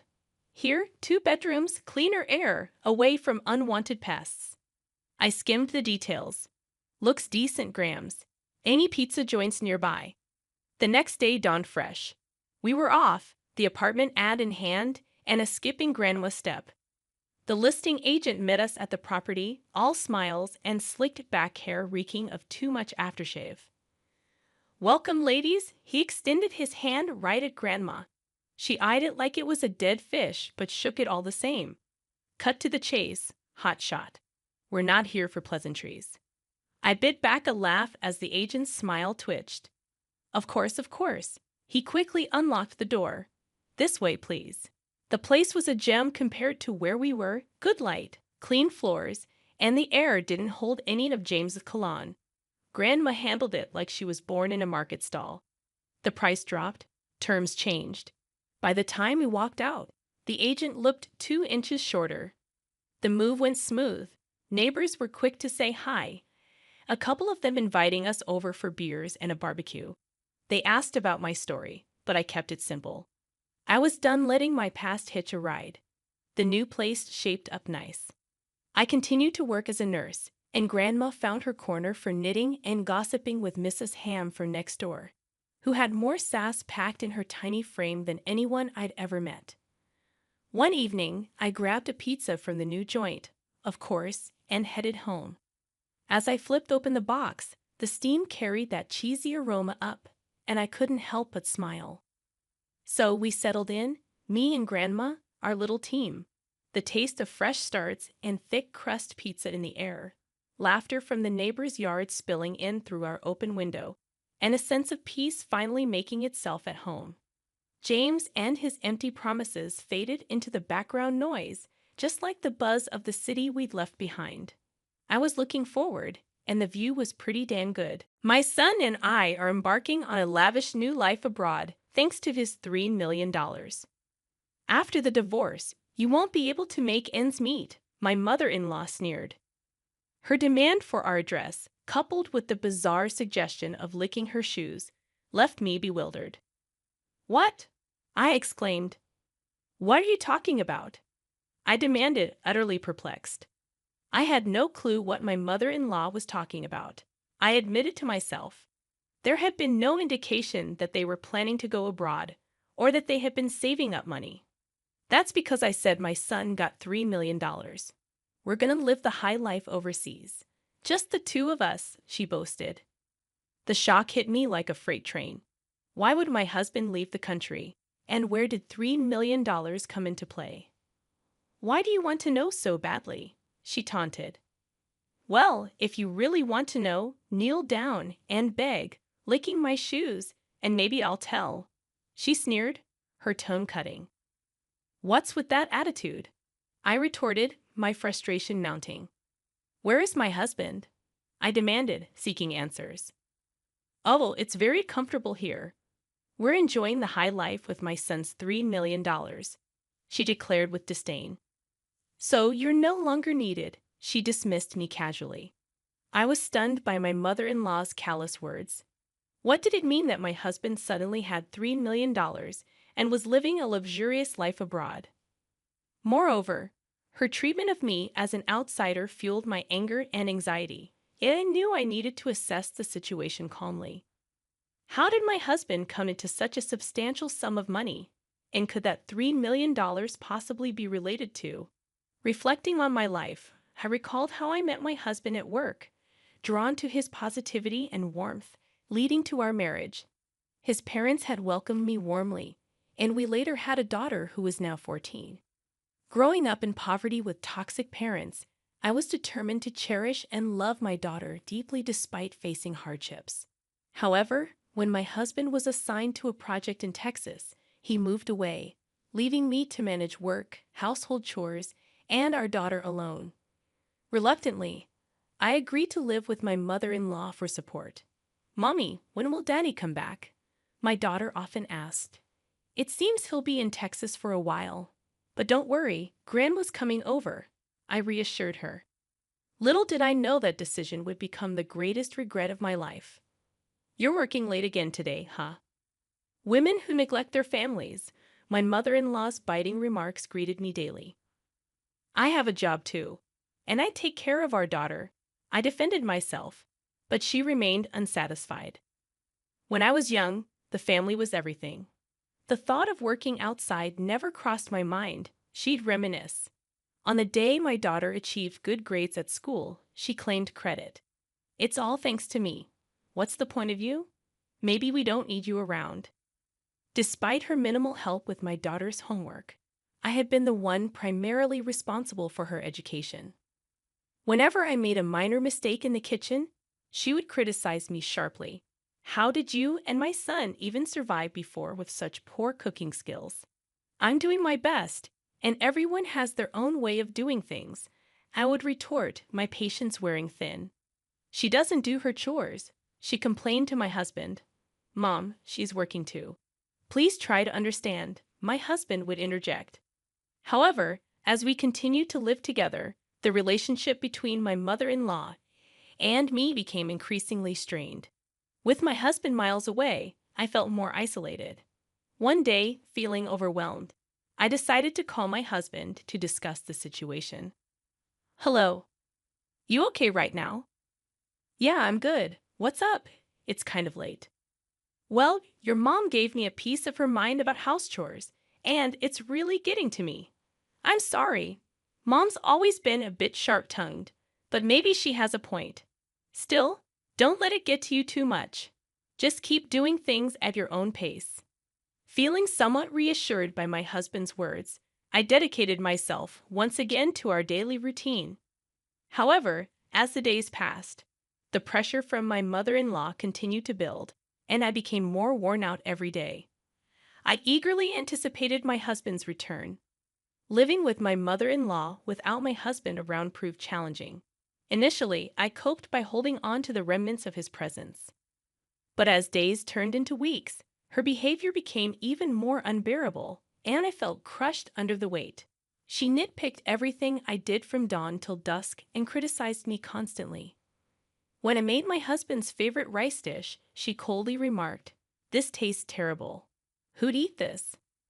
Whenever I took a short break, she would chastise me with, "How can a woman who can't even handle household chores take a break?" I never had much confidence in housework. With my husband, he would just laugh off my little mistakes. In front of my mother-in-law, I realized I had no room for error. I think the way she treats me stems from her excessive love for her son. She seems unable to accept that he got married and moved away from her. This experience solidified my resolve never to become an overbearing parent like her. One day, after treating myself to a small shopping spree at a local mall, my mother-in-law got wind of it. When I got home, she was waiting for me at the entrance fuming. "How could you think of going out for fun when your husband isn't home? What do you think is happening with the household chores?" I thought I needed a little break. A break? In this situation, all this trouble is happening because of your ineptitude. After that, I awaited a call from my husband, hoping that hearing his voice might lighten my mood. However, the content of his call was far from what I expected. "I've got some bad news. My work in Texas isn't going well. I got into gambling, and now I'm in a tight spot financially. I've also accumulated quite a debt." "What? Are you kidding me? Gambling? In debt? This is way out of line. What's going to happen to our future and our daughters? I'm sorry, really sorry. I feel stuck right now, but trust me, I'll find a way. How? How do you plan to handle this? How much do you owe? I'm working on a solution. I always thought of my husband as a sincere person who would never gamble. He was always punctual for our dates, and after we moved in together, he always came straight home from work. He would always thank me whenever I cooked or did laundry. It's because he was so sincere and honest that I married him. But with him away and the constant criticism from my mother-in-law, my life felt unbearable. I can't believe someone as useless as you married my son. My heart was sinking into despair. Since my husband started working away from home, I've been constantly criticized and blamed by my mother-in-law. And my husband's recent confession deepened the despair I felt inside. His debts, the gambling issues, followed by an onslaught of more criticism from my mother-in-law. I couldn't handle it anymore, and one night I left the house and found myself crying on a park bench. Then one day, my mother-in-law discovered a secret from my past. At dinner, she used it as ammunition against me.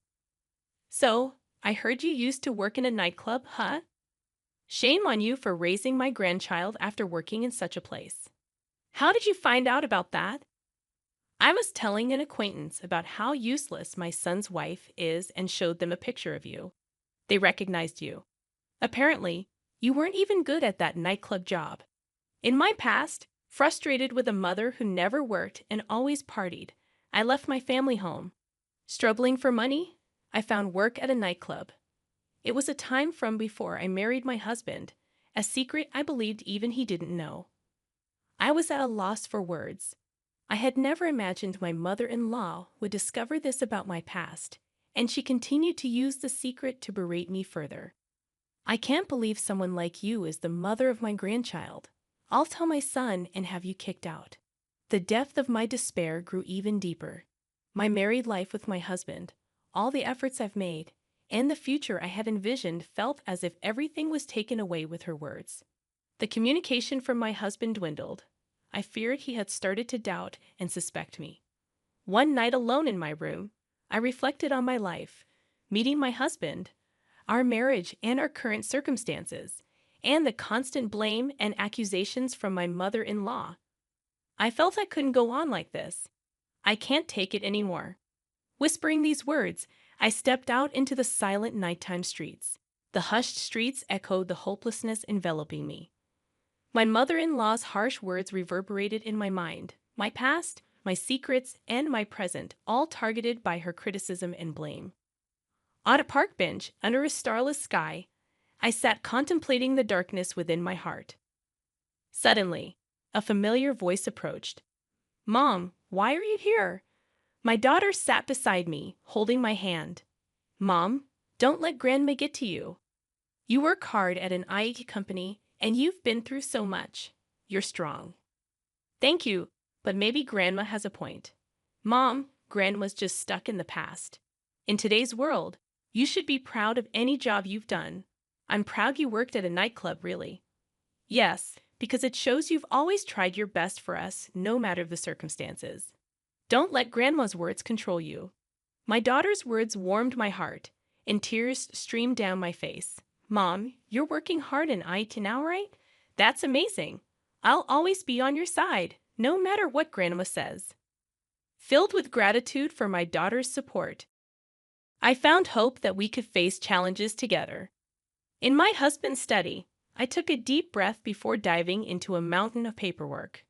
I meticulously examined each document, seeking to unveil his secrets: bank statements, credit card bills, loan agreements. Slowly, my husband's financial situation became clearer. Why did this happen? I discovered numerous receipts from gambling activities, horse racing, slot machines, casinos. The thought of how much money he had squandered on these pursuits was heart-wrenching. Next, I turned on my husband's PC. The password was his birthday reversed. His inbox overflowed with collection emails and messages from friends demanding repayment of loans. Furthermore, promotional emails from gambling-related sites flooded his mailbox. I calculated how much my husband had spent on gambling. The result was an astounding $3 million, far beyond my estimation. Seeing that amount, panic set in momentarily, but there was no time to lose. I began planning to secure funds to maintain our livelihood. Drawing on my savings, the expected proceeds from selling our high-end electronics and luxury goods at home, and the savings from my salary, I worked on a financial strategy. Continuing my investigation, I reached out to financial institutions to understand the extent of my husband's debts. Obtaining credit information in his name, I devised a plan a few days later. Preparations for a life independent of my husband and mother-in-law were underway. I also strategized to repay my husband's debts. Leveraging my experience in the IT industry, I joined freelance projects. Creating a portfolio and registering on a website introducing freelance jobs occupied my days. Soon after, I received my first request from a client. This will help a bit with our living expenses. In the midst of daily work, I scrutinized our household finances. Canceling unnecessary subscription services, cutting down on wasteful spending, and researching cost-effective recipes became my routine. I successfully reduced our daily food expenses and, based on insights from local friends, participated in a community yard sale. Selling some branded items and unnecessary electronics, I earned a decent amount, contributing to our financial stability.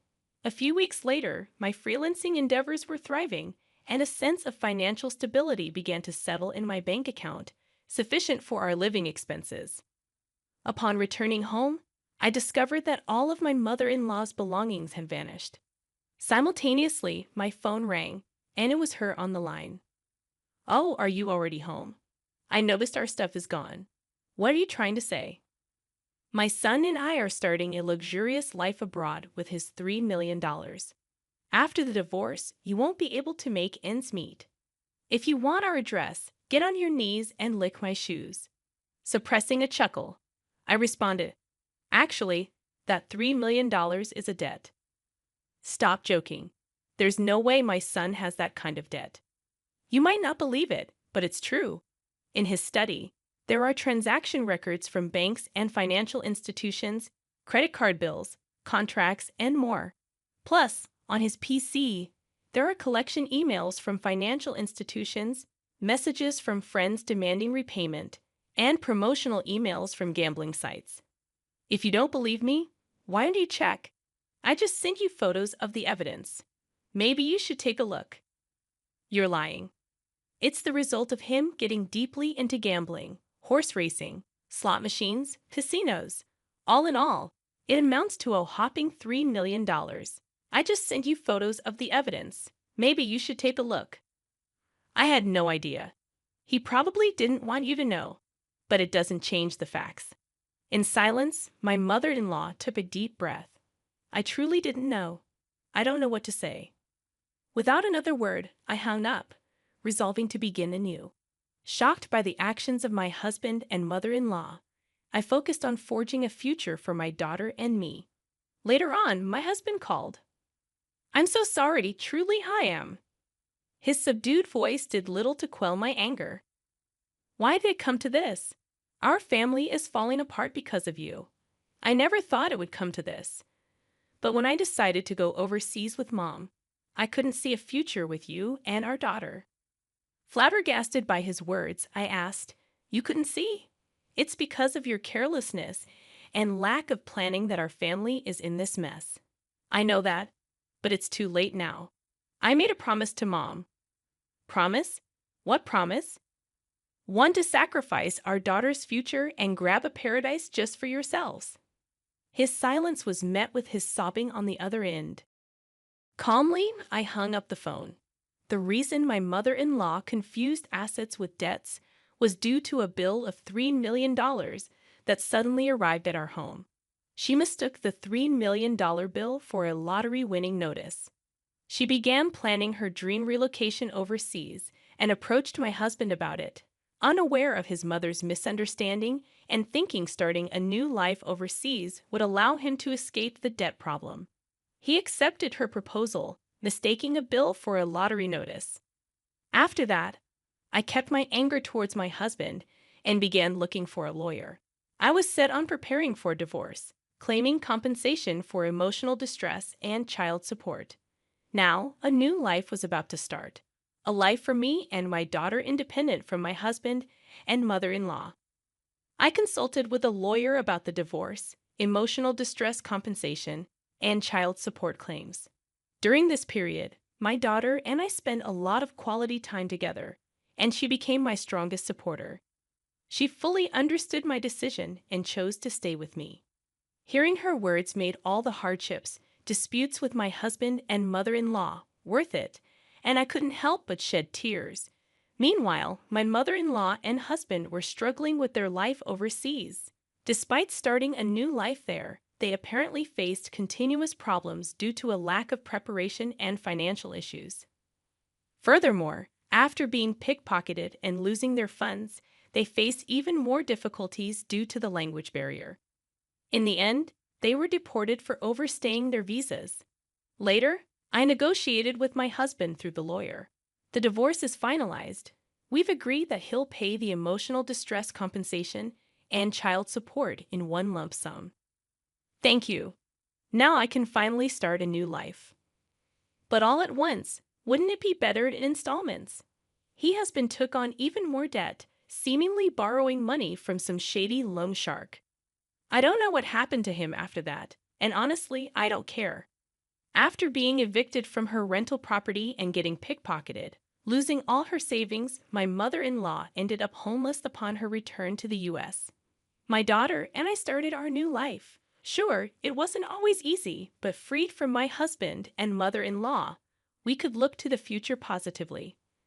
I want to live happily, collaborating with my daughter who saved me from the depths of despair. The conference room felt colder than usual that morning. Maybe it was the October rain drumming against the windows of Vertex Digital's San Francisco headquarters. Or maybe it was the ice in CEO Richard Bennett's eyes as he delivered the news I'd been expecting for months. "Madison, you've done amazing work as CTO," he said, his rehearsed speech barely masking his impatience. "But technology moves fast. We need fresh perspectives." I kept my face carefully neutral, watching the board members avoid my gaze. 8 years I'd spent building Vertex's cloud platform from a basic hosting service into a $2 billion enterprise solution. 8 years of missed holidays, endless debugging sessions, and 3 a.m. crisis calls. "Fresh perspectives," I repeated softly. "Like your son's." Richard straightened, his expensive suit crinkling slightly.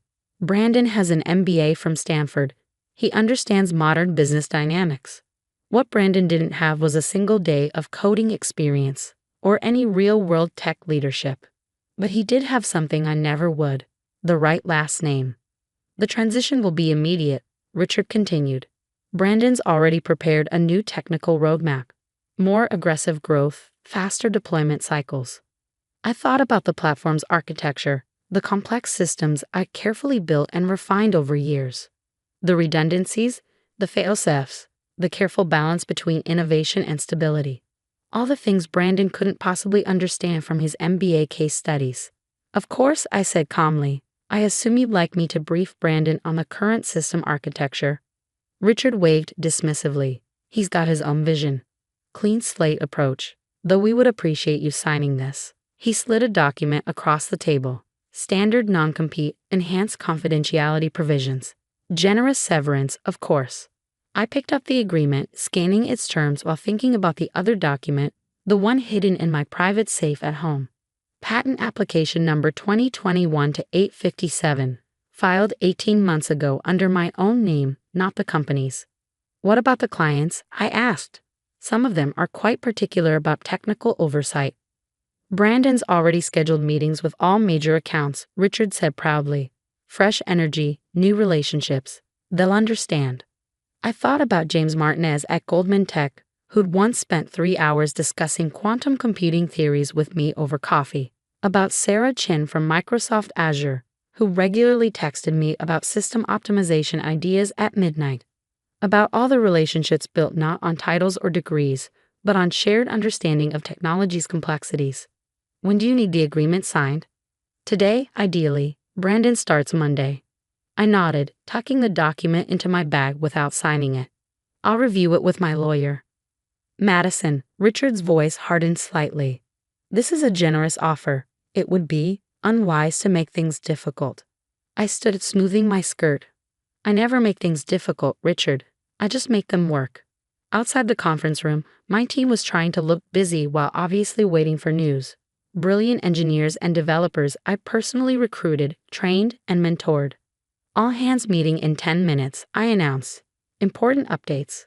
While they filed into the large meeting room, I ducked into my office, soon to be Brandon's office, and opened my laptop. A message was waiting from Diana Foster, my former colleague who'd left Vertex 2 years ago to start her own tech company. Is it time? I typed back a single word. Yes. The response came instantly. Everything's ready. Just say when. I closed my laptop and headed to the meeting room. My team deserved to hear it from me first. As of today, I began. Looking at their familiar faces, I'm stepping down as CTO. Brandon Bennett will be taking over on Monday. The shock in the room was palpable. Emily, our lead backend developer, actually gasped. Brandon Bennett? Jake from security asked.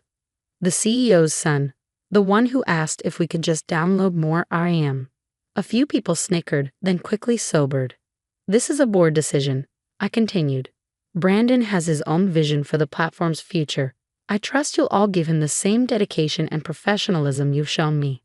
But the Watson migration, Emily protested. The new security protocols, the quantum encryption project. He doesn't know anything about. I held up a hand. Brandon has an MBA from Stanford. I'm sure he'll figure it out.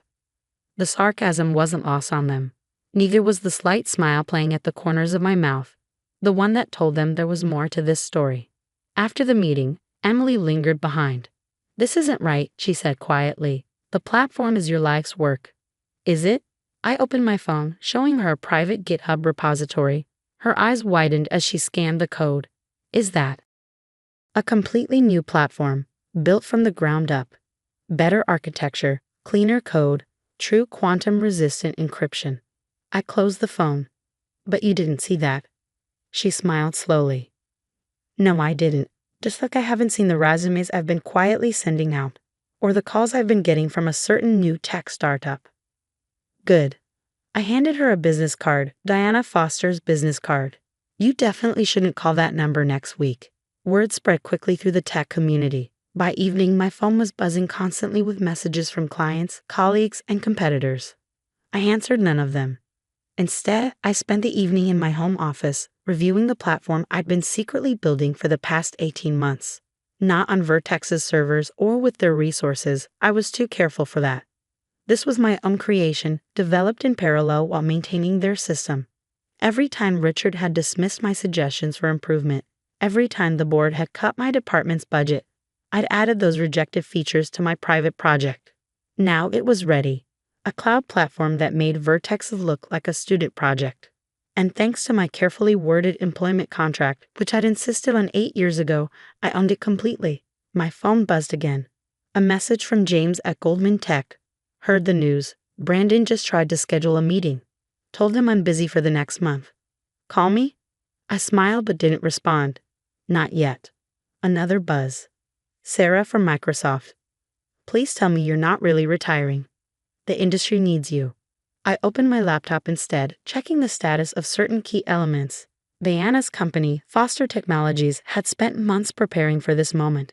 Infrastructure was in place. Data centers were ready. A carefully selected team, many of them former Vertex employees who'd left over the past 2 years, was standing by. One final message came through from Richard himself. Madison, legal needs that agreement signed first thing tomorrow.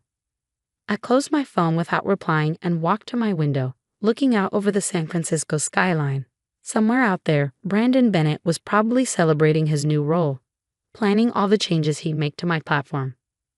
Let him celebrate. In 2 weeks, when Vertex's system faced its quarterly peak load test, he'd learn the hard way that complex technology couldn't be managed through PowerPoint slides and MBA frameworks. And by then, I'd be ready with something better. My phone buzzed one last time. Diana again, teams in place. Infrastructure's ready. Clients are already asking questions. Just say the word. I thought about Richard's dismissive wave, about Brandon's smug smile, about all the times I'd been told to be patient, to wait my turn, to accept decisions made by people who couldn't code their way out of a text editor. 2 weeks, I typed back. When their system fails its load test, we launch.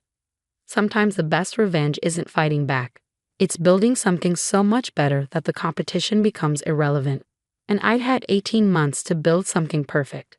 The first warning signs appeared exactly 13 days after Brandon took over. I was in Foster Technologies' new offices reviewing deployment schedules with Diana when my phone lit up with a message from Emily. "He's breaking everything," she wrote. "Brandon just pushed a streamlined version of the load balancing system. Says the old architecture was unnecessarily complex." I showed the message to Diana, who winced. "Doesn't he realize that tomorrow's load tests?" "Nope." I leaned back in my chair. "He probably thinks it's just routine maintenance, something to check off his MBA to-do list." Another message from Emily. "He disabled 3 backup systems, called them redundant and inefficient." I thought about the careful architecture I'd built over 8 years, the fail-safes and redundancies that had kept Vertex's platform running through earthquakes, power outages, and cyber attacks.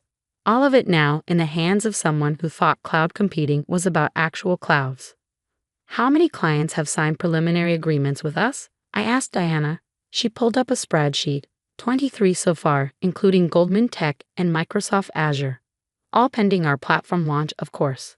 They're just waiting for tomorrow. I finished. They're waiting for tomorrow. The quarterly load test wasn't just routine maintenance. It was when Vertex's system handled peak traffic from all clients simultaneously, processing billions of transactions to ensure stability. I designed the test myself, built the infrastructure to handle it, added layer upon layer of protection against failure. Protection Brandon had just removed. My phone buzzed again. James from Goldman Tech. "Brandon just gave us a presentation about his vision. Try to explain cloud architecture to our engineering team." It was something. I smiled but didn't respond.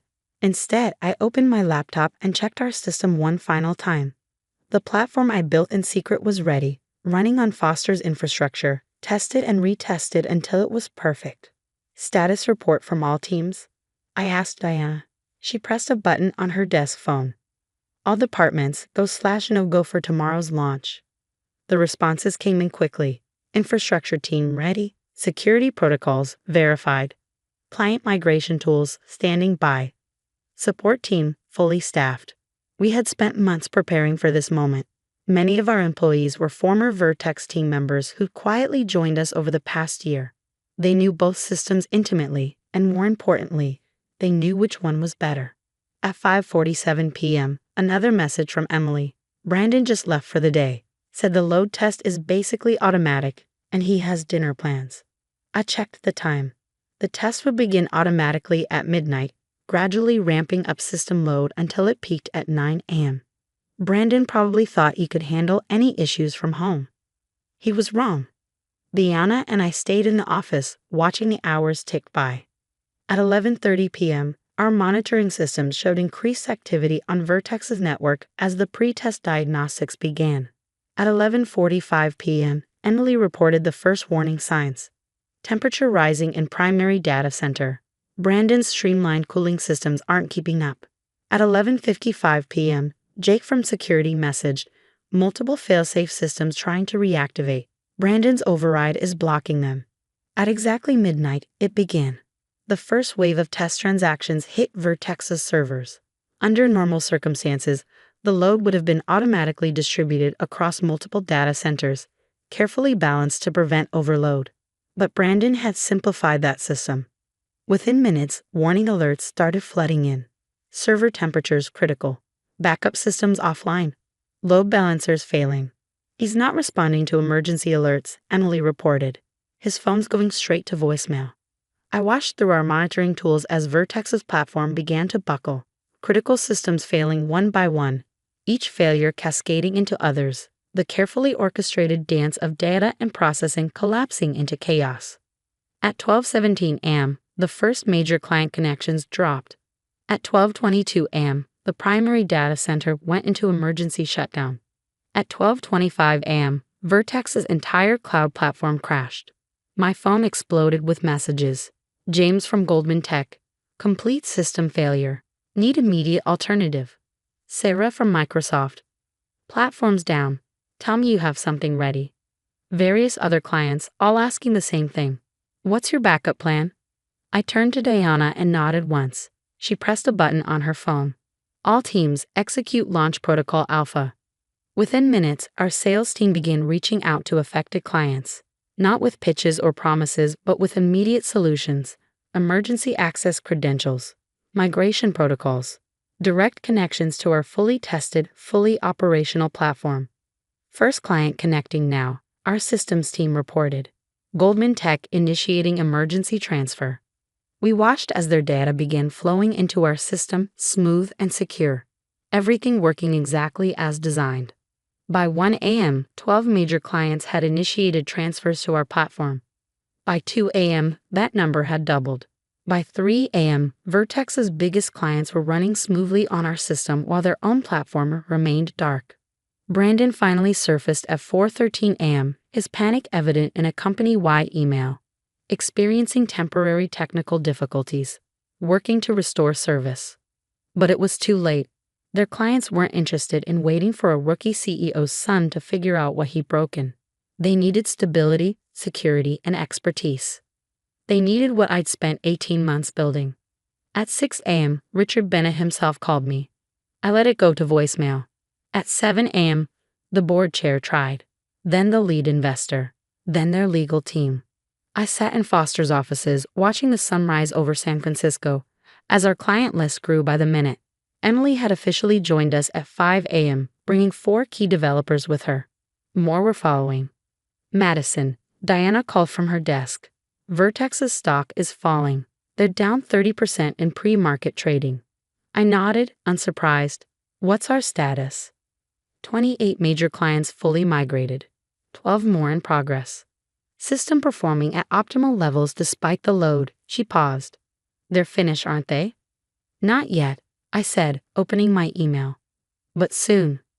I had one message to send, a carefully worded announcement to the tech community. Foster Technologies announces immediate availability of next-generation cloud platform, featuring quantum-resistant encryption and true adaptive scaling. Platform designed by former Vertex Digital CTO Madison Chen and team. The response was immediate. Industry news sites picked up the story within minutes. Vertex's stock fell another 15%. At 8:47 a.m., Richard Bennett finally swallowed his pride and sent an email. Whatever you want. Name your price. Just help us fix this. I showed the email to Diana, who laughed. Are you going to respond? Not yet. I stood stretching after the long night. First, I think Brandon needs to learn a valuable lesson about respecting other people's work. Our platform hummed smoothly in the background, handling the load that had crashed Vertex's system. Every line of code, every system design, every architectural decision validated by real-world performance. My phone buzzed one final time. A message from Emily. Brandon just threw his Stanford diploma at the wall. Literally shattered the frame. I smiled, thinking about all the times I'd been told to step aside for fresh perspectives and new energy, about all the complex systems I built that had been dismissed as unnecessarily complicated. Madison, Diana called out. Vertex's board is calling an emergency meeting. Apparently, Brandon's position is being reevaluated. I nodded, unsurprised. How's our system performing? Perfectly. Every metric exceeding expectations. The clients are amazed. Good. I sat down at my desk, my real desk in my real office at my real company. Then let's show them what actual innovation looks like. Because sometimes the best revenge isn't just watching your competitors fail. It's showing them exactly what they lost when they push you away. 3 months after Vertex's catastrophic system failure, I stood on stage at the annual Tech Innovation Summit in San Francisco. The audience was packed with industry leaders, investors, and engineers, including, I noticed, several Vertex board members seated uncomfortably in the back row. Innovation isn't about buzzwords or degrees, I began, my voice carrying clearly through the hushed auditorium. It's about understanding complexity, about respecting the delicate balance between advancement and stability, about knowing that in technology there are no shortcuts. In the front row, Diana smiled. Foster Technologies had just crossed $1 billion in valuation, our client list reading like a who's who of global tech. Every major company that had witnessed Vertex's collapse firsthand had switched to our platform. Brandon, I'd heard, had stepped down to pursue other opportunities. His LinkedIn now listed him as a strategic consultant, though the industry grapevine suggested he wasn't getting many calls. When I left Vertex Digital, I continued, many assumed I was finished, that I'd fade away like so many other displaced technologists. What they didn't realize was that sometimes being underestimated is the greatest advantage you can have. The screens behind me lit up with real-time metrics from our platform. Processing speeds, security protocols, client satisfaction rates, all setting new industry standards. They thought complex systems could be simplified with PowerPoint slides and MBA frameworks. They thought 8 years of architectural knowledge could be replaced with fresh energy. They were wrong.